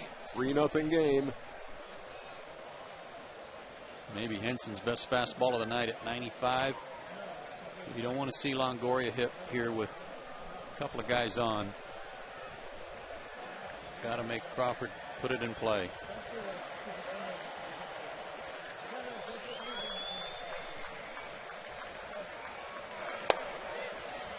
Missed inside. First and third with 2 out. And Longoria coming to the plate. First walk of the night.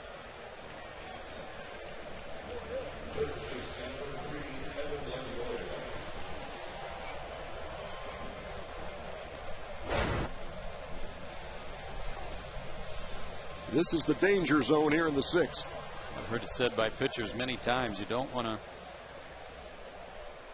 be so careful to avoid giving up 1 run that you put yourself at risk for giving up a whole bunch more. Crawford has 22 stolen bases, and you can make that. Well, they're not even going to contest it.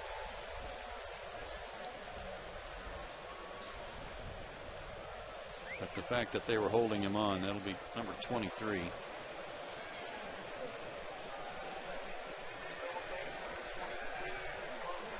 So now 2 of them out there for Evan Longoria, who's knocked in 51 runs on the year.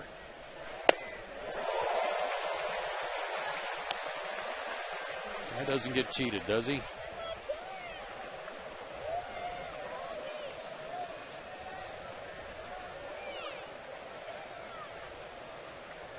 That shot, 210. Yeah, that shot he hit in the first inning last night looked long and sounded long.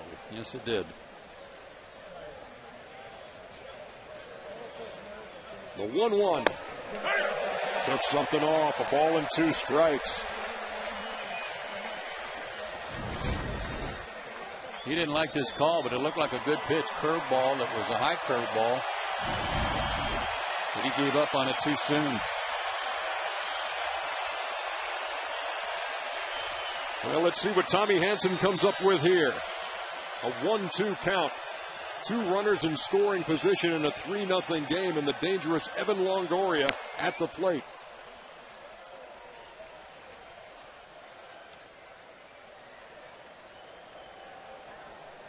And broke his bat on that little nubber.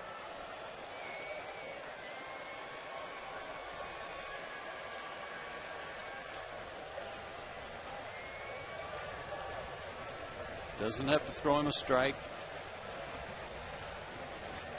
Just throw him something that looks like a strike and then goes off the plate. See if he'll chase it. Scored 100 runs last year, Longoria. Hit 33 homers, drove in 113. Jaso at third, Crawford at second. Longoria at the plate. A 1-2 coming from Hanson.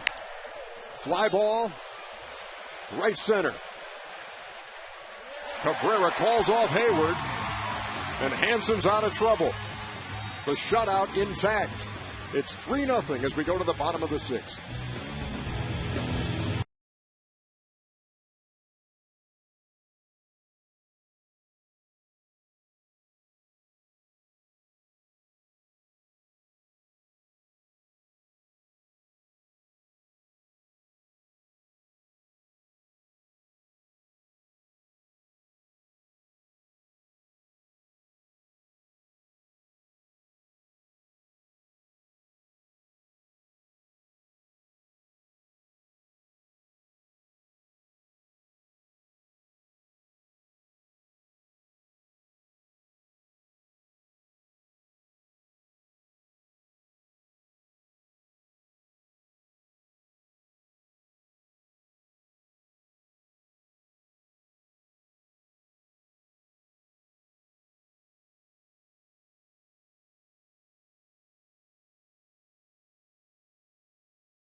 The Braves' upcoming schedule brought to you by AirTran Airways. Go.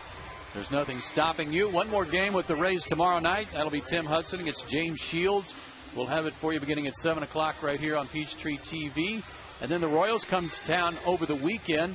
Ned Yost and his ball club come in. First game Friday night. We'll be with you at 7:30 again here on Peachtree TV. And the last two games of that series and of the homestand. Sports South on Saturday night and Fox Sports South Sunday afternoon. Hope you'll make your plans to be with us. Pitching change for the Tampa Bay Rays. Dan Wheeler comes on after Wade Davis worked 5 innings, gave up 7 hits, 3 runs, didn't walk a batter, struck out 5. The third inning got him in trouble, and he was an out away from getting out of it. But Brian McCann and Troy Gloss made him pay. Dan Wheeler's been around. He's in his 8th year in the big leagues, 32 years old, 6'3", 220. Was their closer a couple of years ago, had 13 saves. Last year, just a couple. Pretty good numbers this year. Strikeout per inning and a 2-0 record. Troy Gloss lines the first pitch he sees. Foul into the seats and left. Struck out in the second. 2-run single with 2 outs in the third.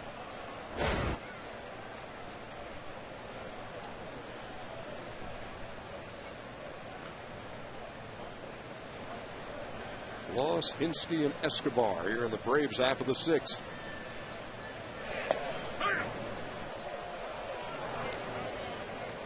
And Troy cannot believe that it's 0-2. Got to regroup, though. Can't let that affect this pitch.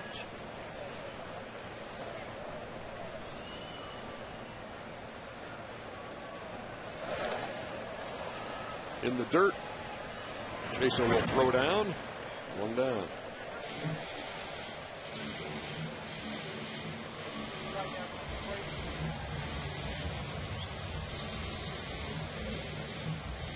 Let's see how the Rays play it with Hinsky after he bunted last time up. They've got that shift on again. Longoria, though, about even with the bag at third. Yeah, he's going to play it straight up.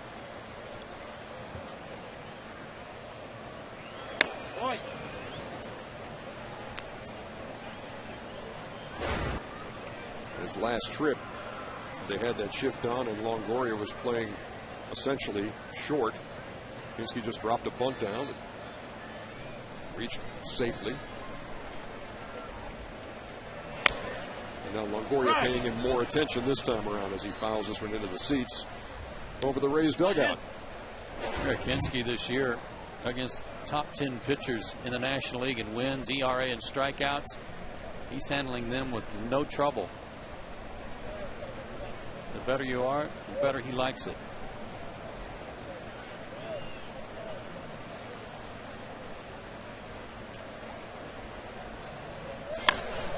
Driven to deep right. Back toward that wall and gone.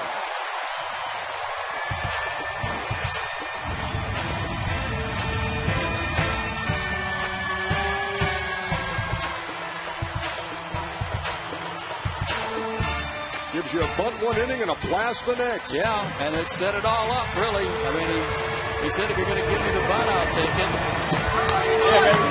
So they station Longoria over there to take away the bunt, so they pitch to him and leave 1 out over the plate. And he's got his 5th homer.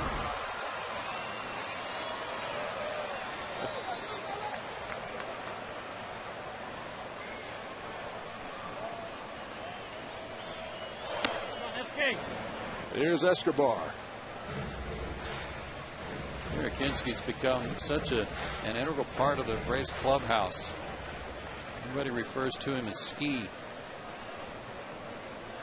Terrific leader, both by example and otherwise.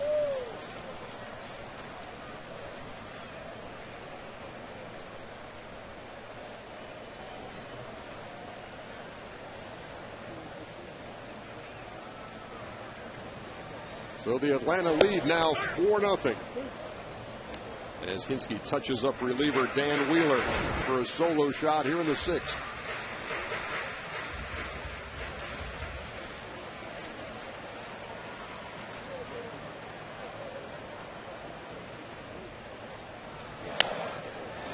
Certain amount of satisfaction too when you hit a home run against one of your old ball clubs. And in 2008 with Tampa Bay, Eric Hinske hit 20 home runs for them, drove in 60 in 381 at bats. Part of their World Series team.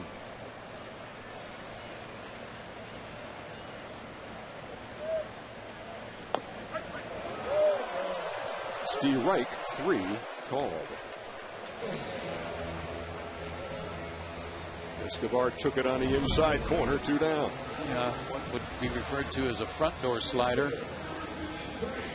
Jaso tries to frame it the best he can, and good enough for Paul Emmel.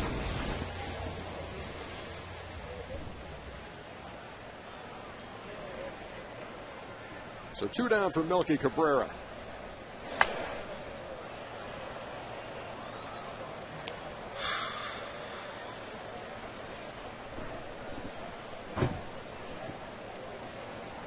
For 2 with a strikeout and a ground out.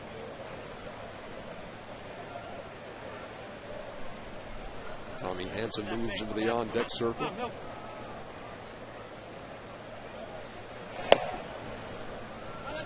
Working now with a 4-0 lead here in the bottom of the 6th.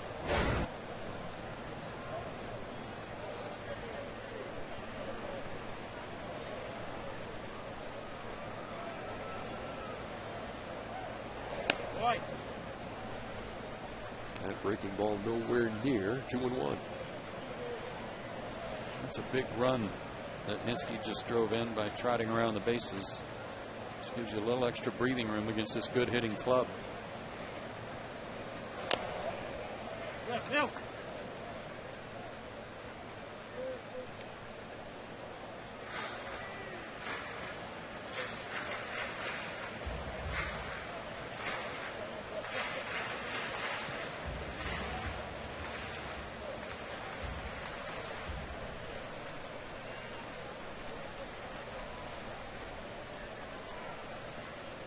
The 2-2 with 2 out.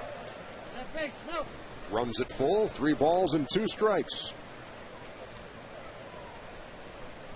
9 o'clock in the East. If you're just joining us here on Peachtree TV, it's game 2 of a 3-game set between the Braves and the Rays. And after Tampa Bay took the opener 10-4 last night, Braves lead it 4-0 with 3 in the 3rd and a solo home run here in the 6th by Eric Hinske. As Cabrera waves at strike 3. But the Braves do pad the lead. Eric Hinske with his 5th of the year. 25 RBIs, and the Braves lead it 4-0.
today.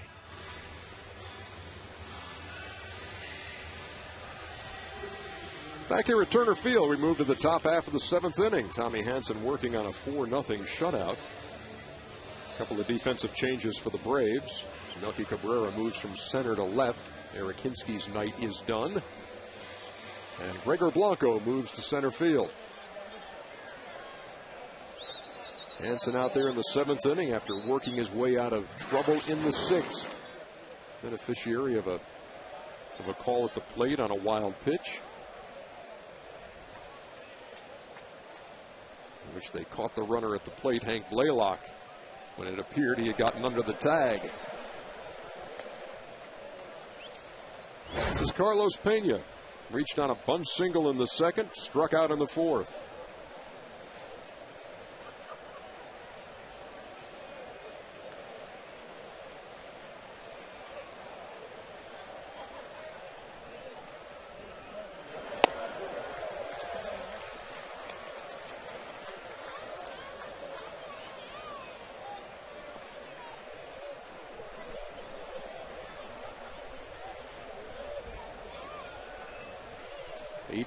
Pitches on the night for Tommy Hanson.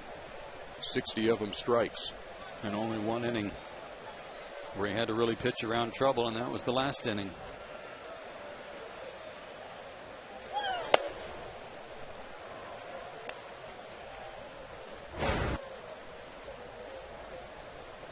Two balls and a strike. Still some dark clouds around the stadium. Flashes of lightning in the distance. But we only really saw raindrops for a couple of batters 2 innings ago. Rounded towards second into the shift as Escobar fields and throws the gloss, 1 down.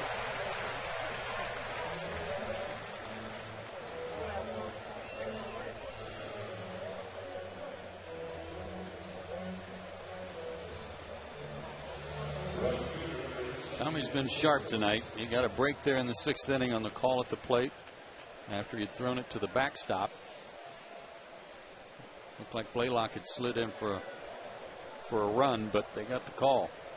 But at the same time, in a big showdown with Evan Longoria, got him to fly out to end the inning with 2 runners in scoring position, and that was a huge pitch. It was. Like a good fastball away that he had to go after.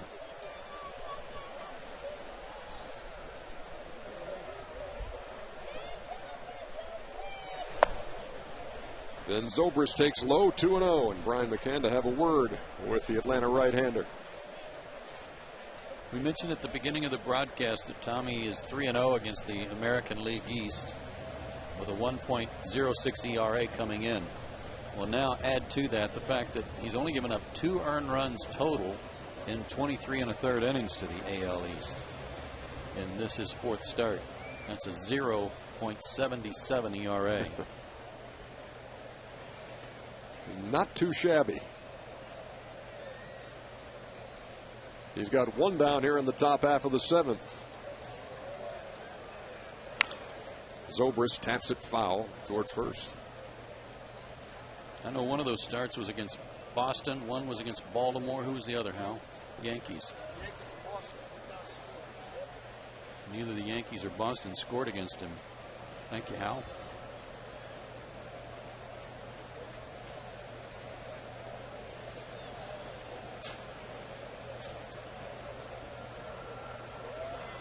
Zobrist waits on a 2-1. It's 3-1. Came into this game hitting .311. Knocked in 34 runs, stolen 9 bases. One thing I've noticed about Tommy tonight, Ernie, is that he's pacing himself a little bit in his windup. He's not hurrying to get to the plate. Right at Prado. 2 down. He's doing a real nice job of kind of collecting himself when he gets into his windup, goes into his leg kick. He's very balanced and patient tonight.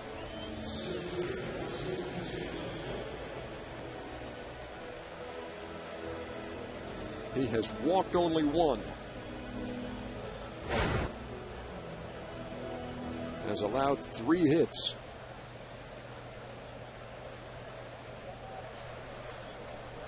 And here's B.J. Upton with 2 out.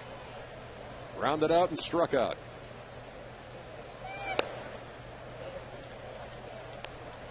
In fact, in the series, he has struck out 4 times now.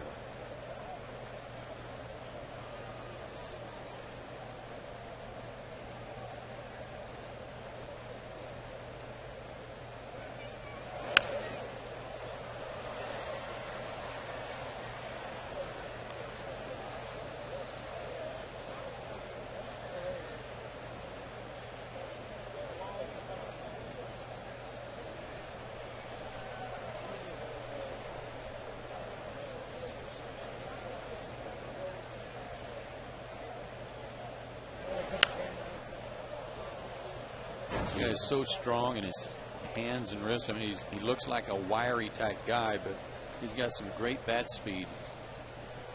Strikes out a lot. Has a real wide stance and tries not to have any wasted motion, just lets his hands work.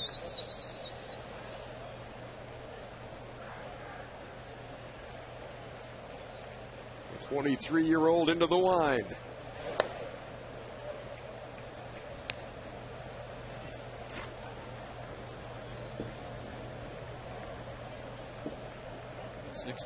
Strikes out of 100. I'd say that's roughly 65%, Joe. Close to it, yes.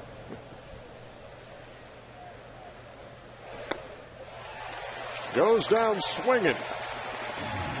Tommy Hanson in control.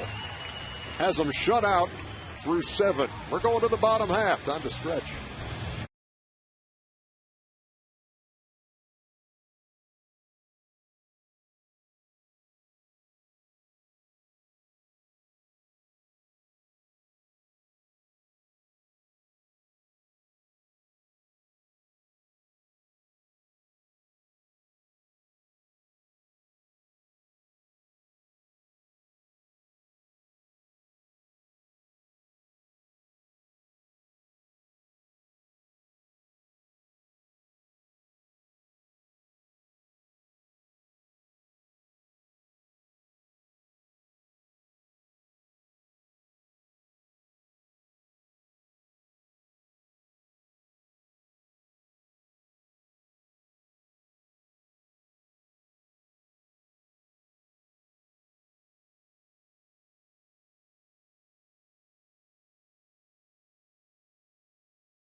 Built by the Home Depot, and it comes from Michelle, who wants to know, why do pitchers frequently lick their fingers? And just as you saw Dan Wheeler there, he's just trying to get a little moisture on his hand for a little better grip on the baseball. Doesn't make it slick. Sometimes the baseballs get slick. You use it just to rub the baseball up a little bit for better grip. But that's it.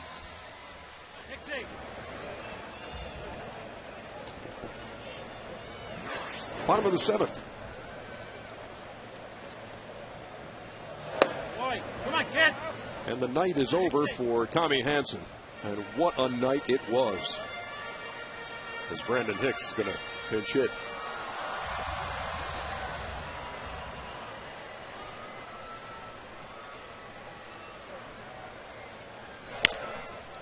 Slap toward third. Longoria eats it up. 1 down. You know, a good night indeed, and pretty much a stress-free night for Tommy, too, which is nice.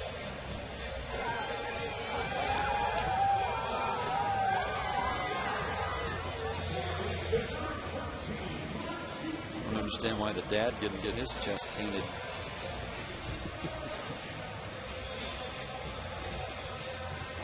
Now, here's a case. Dan Wheeler's pitching, Ernie, and if he has a bad night, do you think his father-in-law says anything mean or ugly to him? Boy, come on, front. Or talks bad about him? I don't know, Joe. His father's Dwayne Stats, their TV play-by-play guy. I did not know that. See, he had you on the edge of your seat, didn't he? He certainly did. Martin Prado goes to the gap.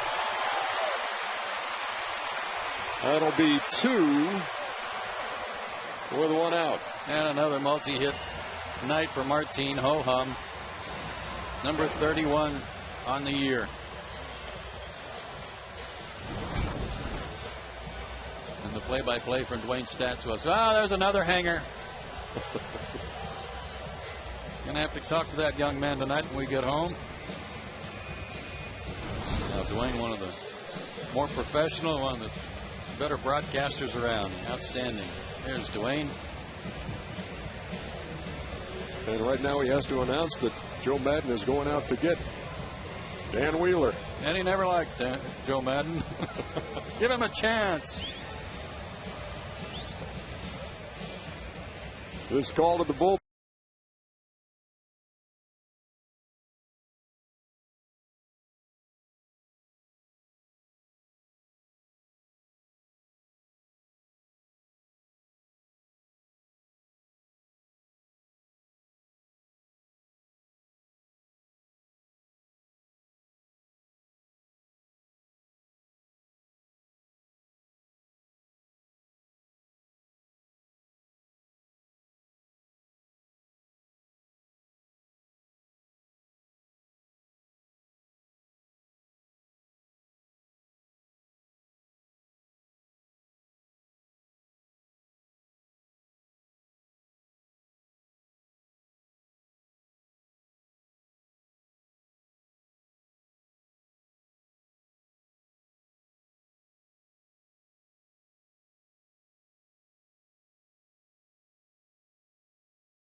The Rays make a pitching change in the bottom half of the 7th with the left hand hitting Jason Hayward due up.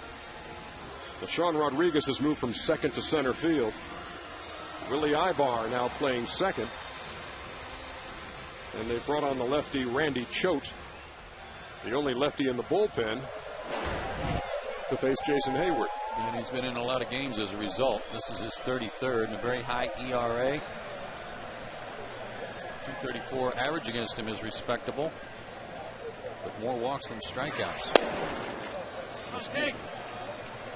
Put him at the wrong line there. Just 5 walks against 18 strikeouts. An unusual ERA for a guy who's been throwing that many strikes.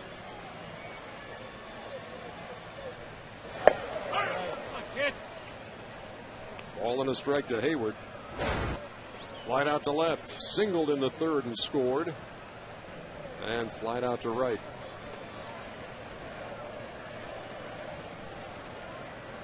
That's with Martin Prado at second and 1 out in the bottom of the 7th. The Braves trying to pad a 4-0 lead and waved that pitch out of the zone. According to Elias, the Braves 22-0 when leading by 4 or more runs. It was a 4-0 game here in the bottom of the 7th. Masterful performance put on tonight by Tommy Hanson. Here's the 1-2. No doubt on that one as Hayward takes a call, 3rd. Drops down, threw a slider outside to get him to chase the pitch before, and that one was supposed to be outside. You can see that Jaso had to go to the backhand to catch it, but it looked like a pretty good pitch. Walk chipper.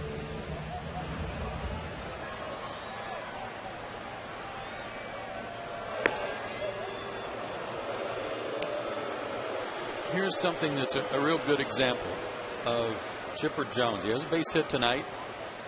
Dropped a little flare out there over second base. Double and a homer last night. And while his numbers are certainly substandard for him and his expectations of himself, he's still a threat to every pitcher and every team the Braves play. Every time he comes to the plate, they know what he's capable of. Yeah, you still have to respect it, and you see it in other sports as well. I mean, you can make a basketball analogy to that too. If somebody's a renowned jump shooter, three-point shooter, even if he's having an off night, you have to respect him when he's in there. You can't take for granted, well, he's on the downside of his career, so let's not worry about him. It doesn't work that way. No. And that's where he's going to be, you know, a very valuable part of this ball club for the rest of the year. Whatever the discussions are that are going on or will be going on between Chipper and the team, and what his decision might ultimately be, an announcement might ultimately be about his future, the fact remains he is still a threat every time he goes to the plate. And he has indicated that there may be a statement forthcoming before the end of this homestand. Yeah, could be. He talked to the press today, but mostly talked about his ring finger and how he was still dealing with the soreness in his right ring finger, but didn't really address any of the subject that was brought up yesterday about retirement. Look at that number, 636. McCann hitting on the first pitch. Takes for a strike. Come on, Mac.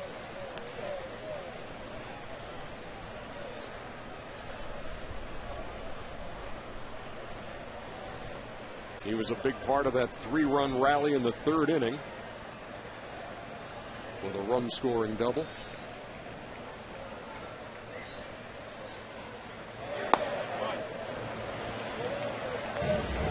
Still without the glasses.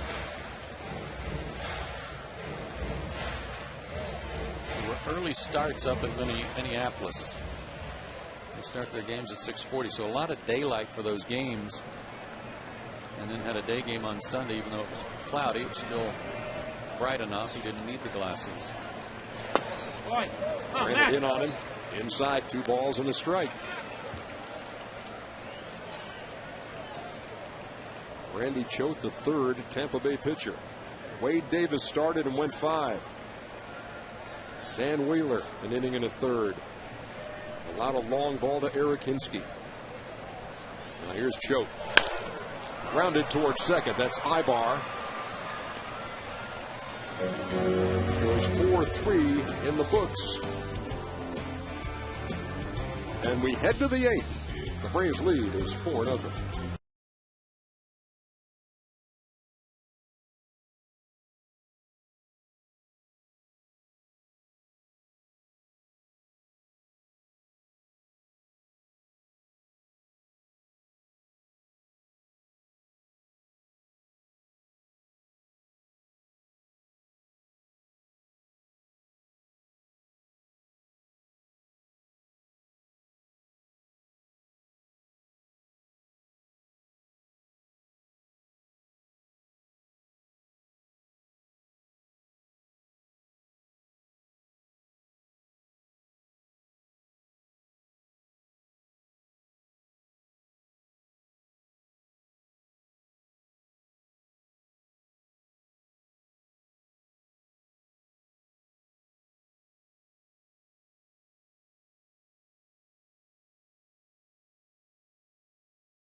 Missouri, Thursday at 5:30 on Peachtree TV.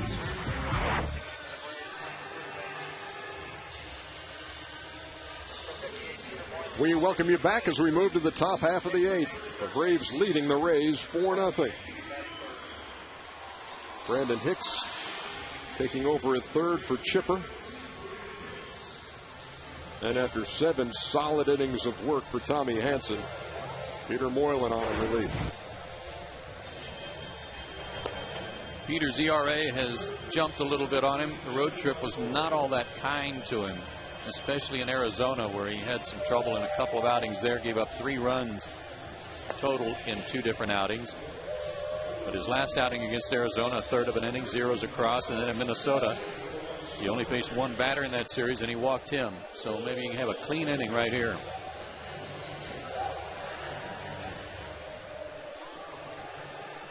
He will face Sean Rodriguez to start off the 8th. His 15-game hitting streak in jeopardy. The longest current active streak, along with Kevin Kuzminoff of the A's. And the season high in the majors, 17. Robbie Cano and Jorge Cantu.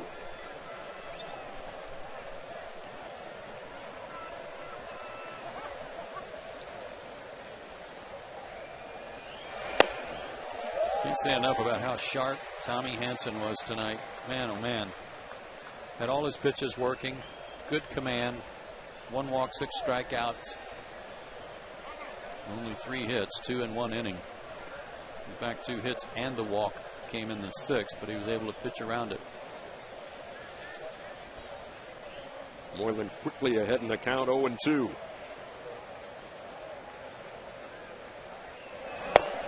And he struck him out. Rodriguez 0 for 3.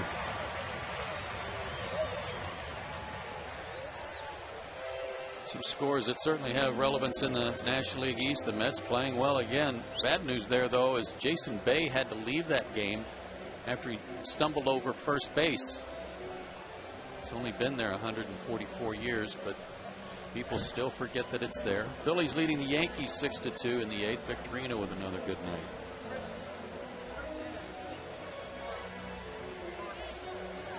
Here's Reed Brignac,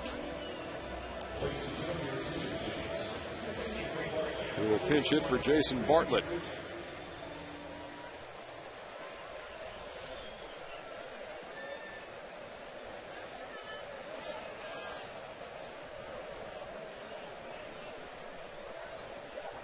Brignac was 1 out of 4 last night in the opener of this 3-game series.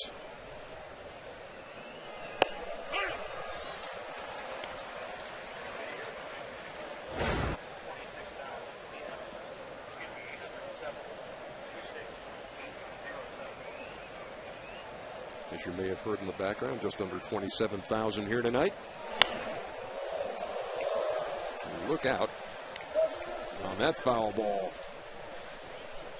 Gotta be alive.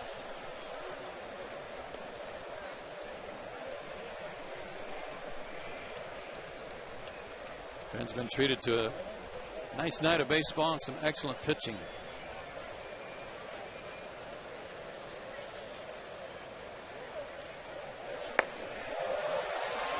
Brignac fooled. 2 up, 2 down.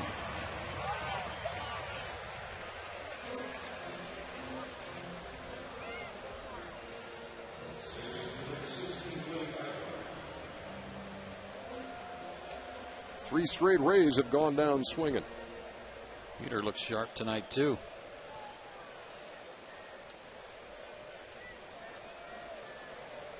And here's Willie Ibar.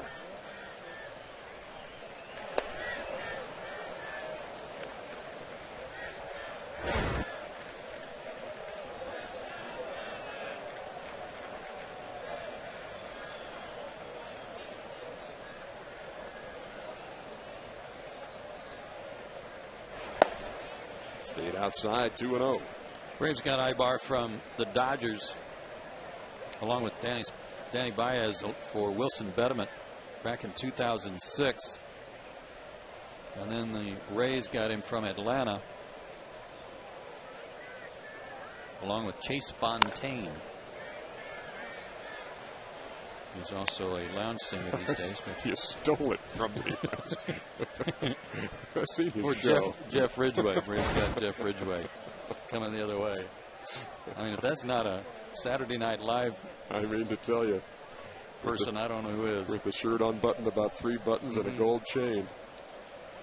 Nice navy blue velour jacket. Boy, make me want to hear feelings. 2 balls, 2 balls and a strike.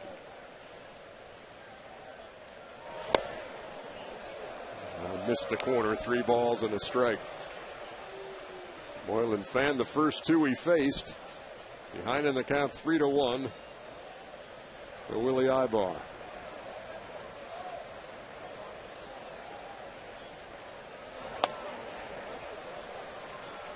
And he walked him. Which brings the top of the order. And John Jaso doubled his last time. Braves have Johnny Venners up in their bullpen, and Bobby's going to go with the lefty-lefty matchup here.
Peachtree TV.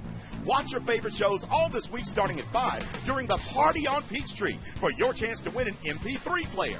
Look for the keyword of the day and win. It's the Party on Peachtree Sweepstakes all this week starting at 5 only on Peachtree TV. Go Braves! We are in the top half of the 8th here at Turner Field. Braves have made a pitching change. The left-hander Johnny Venters on in relief of Peter Moylan. And he comes into a situation with a runner at first and 2 out. You talk about a guy who had a pretty good road trip. Johnny Venters. Braves went 6-5 on the trip, 11 games, and Venters was in 7 of the games. 7 of the 11. He picked up his first major league save, his first major league win, his second major league win. Pretty good work for Mr. Venters.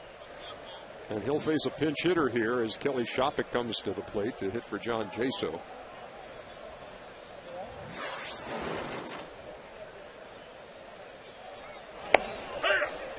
Starts him off with a strike at 94.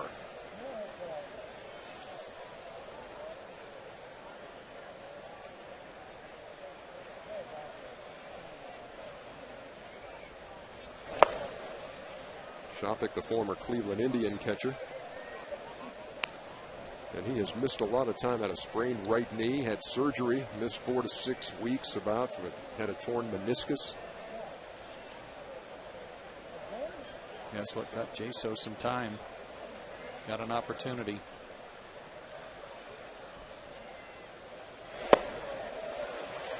You're going to have to go through the heart of their order one more time.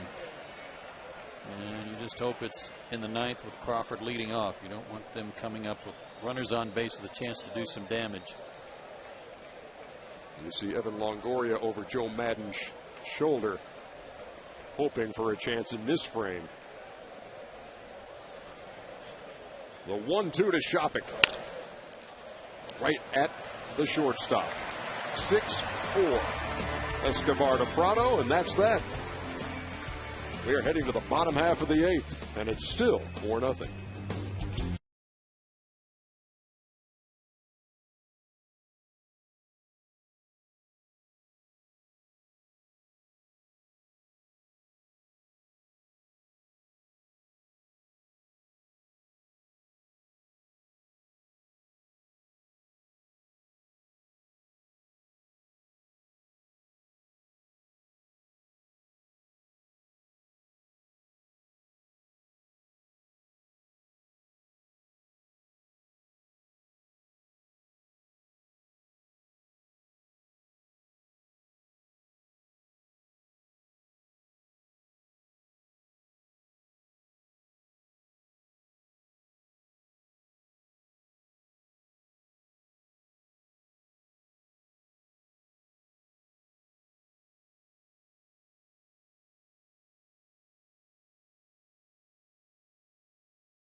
Nice Gold Bliss with the new Zaxby's milkshakes. How about Eric Hinsky tonight?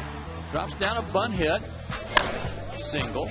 Next time up, he's got him set up. Yeah, come on, creep in, guys. And he launches one. His 5th homer of the year, and that gave the Braves their 4th run of the night. A lead they still maintain 4-0.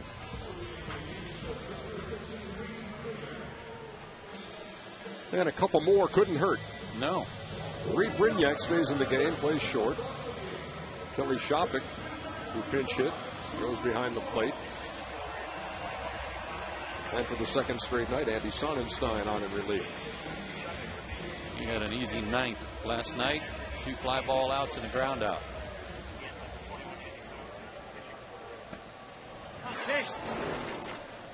He'll face Troy Gloss to start the Braves' 8th.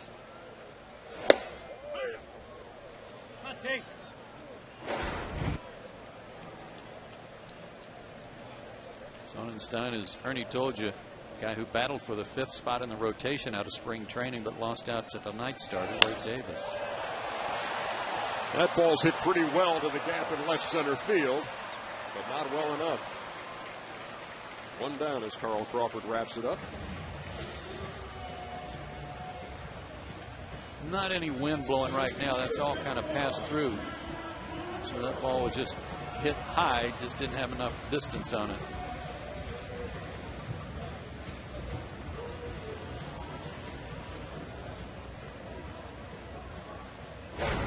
There's Gregor Blanco.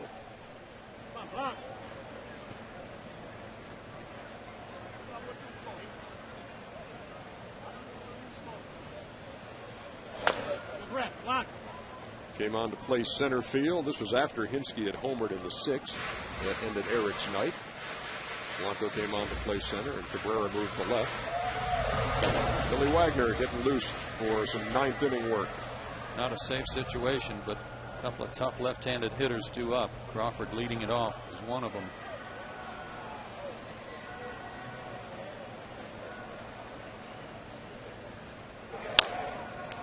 Off the glove of Sonnenstein, and Brignac has no play.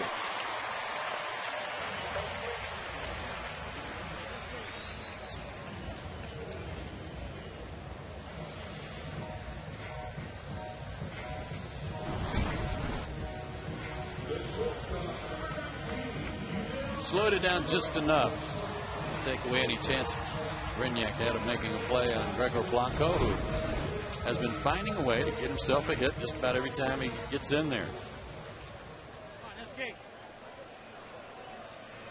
And here's Yunel Escobar. 1 out of 3 on the night. Doubled in the 2nd.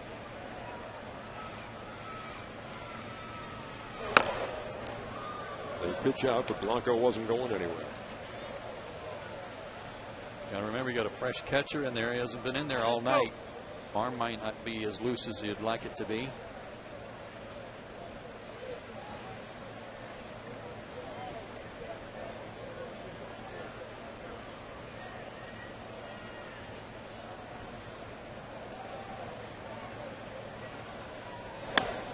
They pitch out again, 2-0.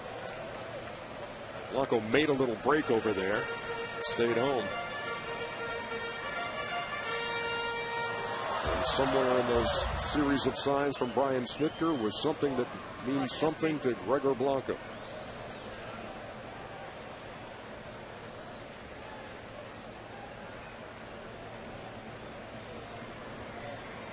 Sonnenstein to the plate.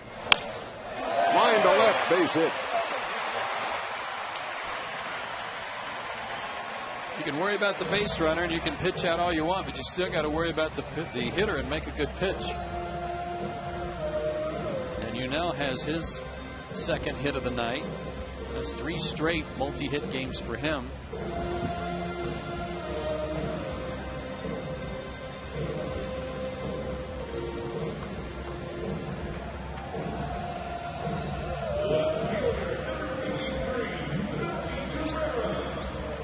Bumbling into gloves on the mound right now for Tampa Bay. Braves leading by 4 and trying to make life a little easier in the 9th.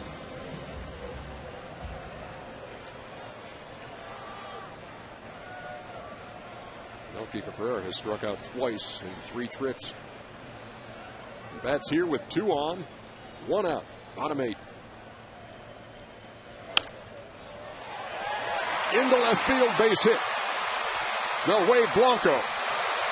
And the Braves lead 5-0. Ball gets away. And Escobar to third. That was a thing of beauty. He just kind of guided that between short and third. Didn't hit it very hard. If he'd hit it hard, Blanco might not have been able to score. Just took it right out of the glove of Shopik. Watch how far back he made contact with that pitch. And he's thankful for Gregor's speed here. Crawford's throw was way off the mark, even though he wasn't very deep. And it's going to be a base hit in E7, I'm guessing.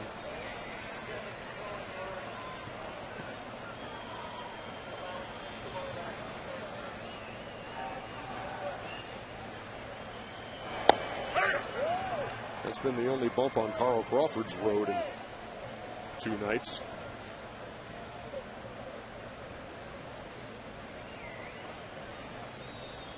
Now Brandon Hicks with runners at first and third.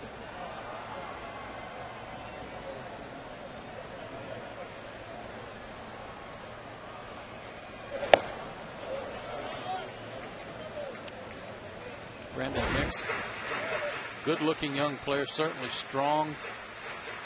Play a couple of different positions. And it's not that his bat is suspect at all. He can hit, but he strikes out a lot. And if he'll cut down on the strikeouts and make a little more contact, got a bright future.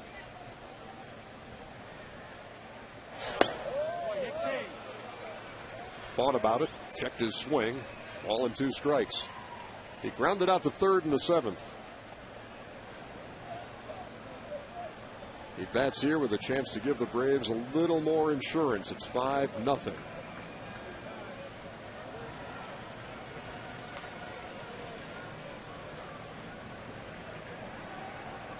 Escobar down the line at third. Cabrera with the lead at first, and Hicks goes down swinging, 2 down. Well, the Braves are at that magical number, 5 runs. They lead at 5-0, and dating back to last season, they have 38 straight wins when they score 5 runs or more. That's a good streak.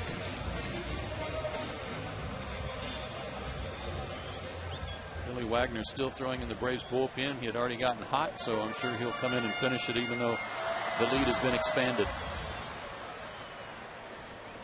Yeah, 2, 3, and 4 due up in the top half of the ninth for the Rays.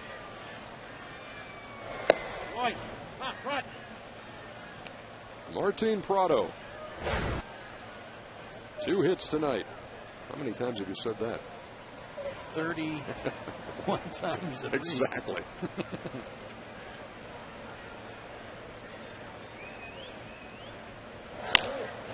And there's another base hit. And it's 6-0.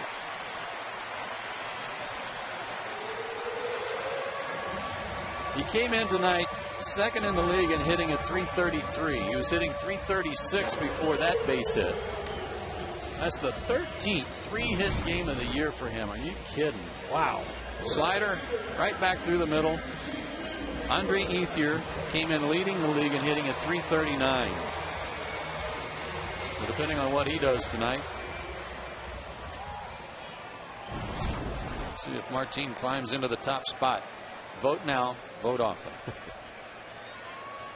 Here's Hayward. That's 95 hits on the season now for Martin Prado. He came in 1 behind Robinson Cano. Yankees playing the Phillies tonight. Martin second in the voting among second basemen in the National League. Right off the puppy at the plate for Jason Hayward. But he's quite a distance. Martin quite a distance from Chase Utley. Like back near the Achilles.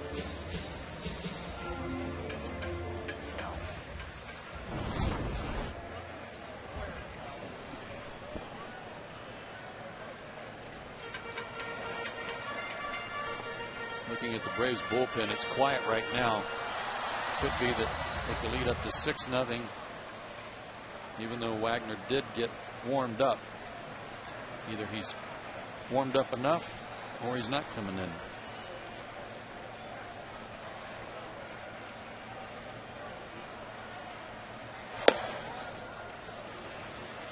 Al De Lima informs us that Robinson Cano so far tonight has 1 hit, so he's got 94. And Martin Prado now with 95 to lead baseball.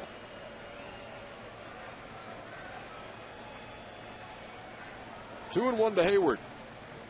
2 outs in the 8th.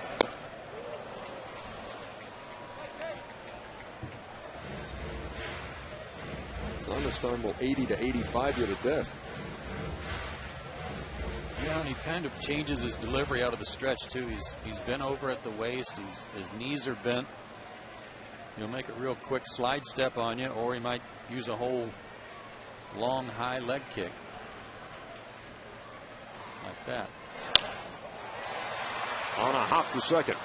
Ibar throws him out.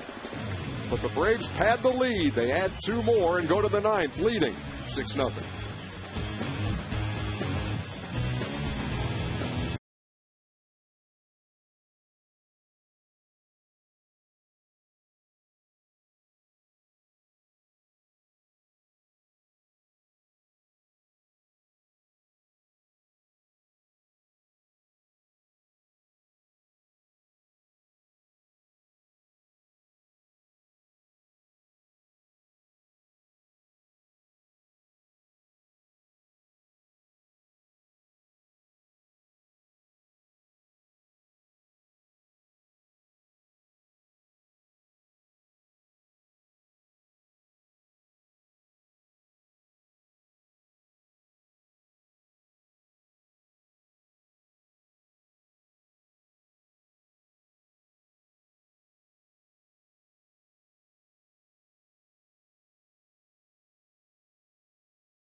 tons of strikeouts, as you see, against Tim Hudson, who's not too shabby his own self. 6-2 on the year. Coming off that start in Minneapolis where he should have won, just had one inning that had so many funny things happen that actually cost him the win. Got beat 2-1, but back home where he pitches real well. Yeah, James Shields' numbers got a little inflated after his last start. That'll be a good one to watch tomorrow night. James Shields and Tim Hudson in the finale of this 3-game series. Braves trying to put away game 2. They lead 6-0 here in the top of the ninth. Johnny Venter's still on to pitch with the lead now at 6. And Carl Crawford leading it off. Mets still up by 4 there in the ninth. Phillies up by 4 there in the bottom of the ninth at New York against the Yankees.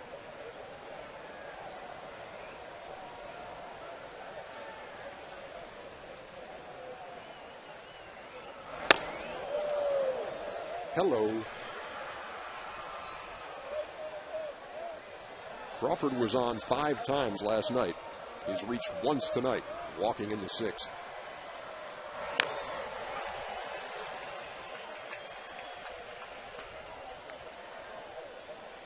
Asked him last night. That was the play of the night last night when he rounded third and then lost his footing and still able to score. It was just an incredibly athletic play. Fouled off down the left side. Saw him in the clubhouse today and asked him, so what's the first thing that went through your mind? He said, before my hands had even hit the ground, I said, I can't believe I'm falling down. And he said if he had been thrown out there, well, it would have been the longest walk in history back to that dugout to hear it from his guys. But what a recovery. What a recovery. And the speed he was able to somehow generate from only about 30 feet from home plate was incredible.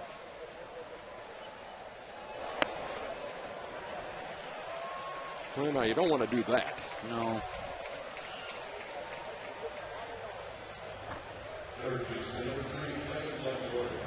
Reminder to stay tuned after the game for the AT&T game summary. AT&T. Think, rethink, and then rethink it again. Possible. Okay. I don't know if they'll go for that as a new tagline, but I just made it up. Well, it sounded good. Think, rethink, and think it again. Leadoff walk to Crawford here in the ninth in a 6-0 game. Evan Longoria has reached base in 32 straight games, but that's in jeopardy.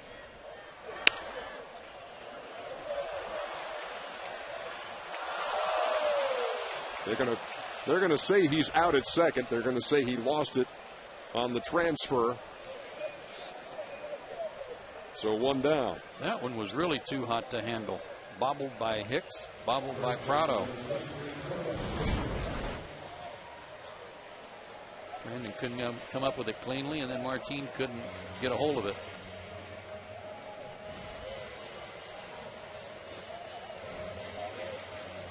So Longoria reaches on a fielder's choice.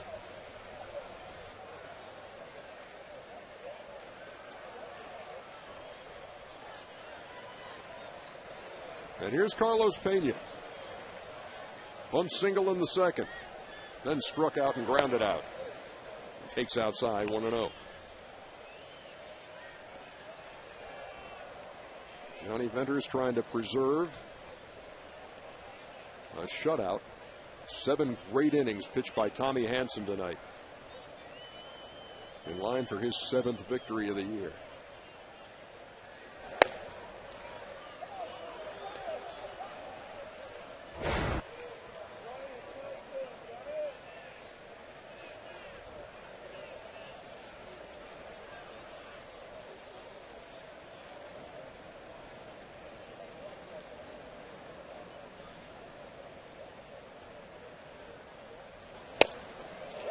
Threw it past him at 95, 2-1. With some action on it. He baffled some left-handers on the road trip. He had James Loney of the Dodgers swinging and falling down at the same time. Didn't know whether to swing at it or just get out of the way. Stephen Drew was swinging, not sure where it was. Asked the umpire what that was. Umpire didn't know. Umpire didn't know. I don't know where it was. You swung at it. That's all I can tell you.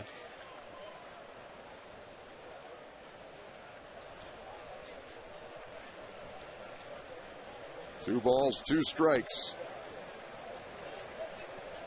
Remember the left-handed pitcher for the Giants and Astros named Bob Nepper? Yes.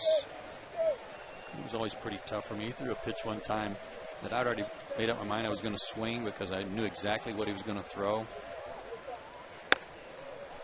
Only he didn't throw that pitch I was looking for. So it went right at my head, so I was already swinging. All I did was just get out of the way far enough that it didn't hit me in the helmet. But I was still swinging as I was going down. Provided a lot of comic relief. I can imagine. That was a topic of discussion when you got back to the dugout. 3-2. And he struck him out. 2 down here in the ninth. One last little note here on Martin Prado. He's missed 1 game this month. He did get 1 day of rest. So he's played 15 games in the month of June. We're only halfway through June. He has 25 hits. That's pretty good.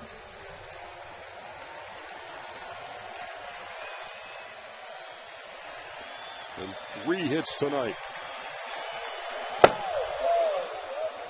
Just a bit outside. Johnny will uncork one of those once in a while. Well, I know that Tampa Bay's farm team is Durham, but that looked like go ahead and hit the ball. Longoria was going on the pitch, not being held, so he's at second. Count is 1-0. Some chills through Homer the Brave, though. Then Zobrist. Back up the middle. And there goes the shutout.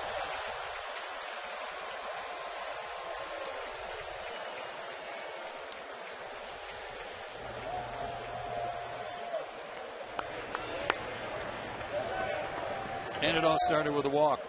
Leadoff walk in the ninth.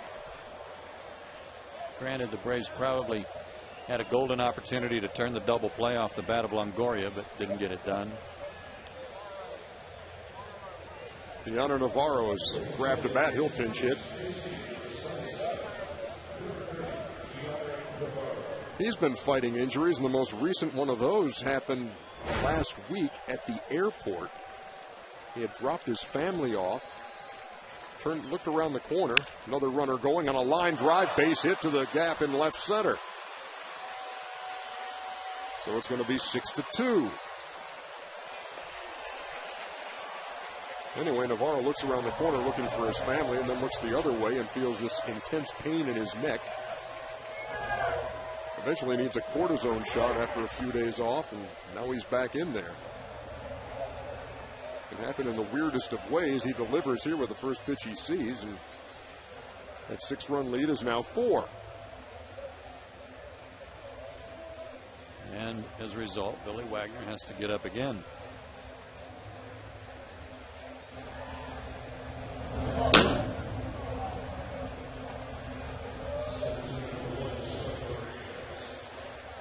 So Rodriguez does have another chance at his hitting streak. Stands at 15. He's 0 for 3.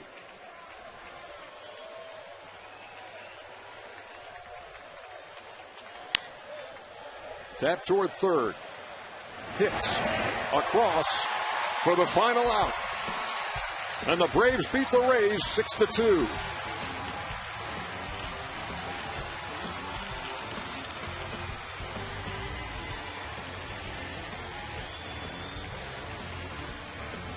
The centerpiece of this one was Tommy Hanson with 7 masterful innings.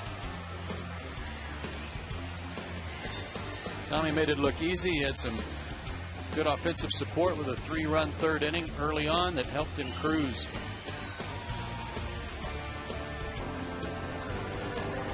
Six 13-1, 2 5-1. The series tied up at a game apiece.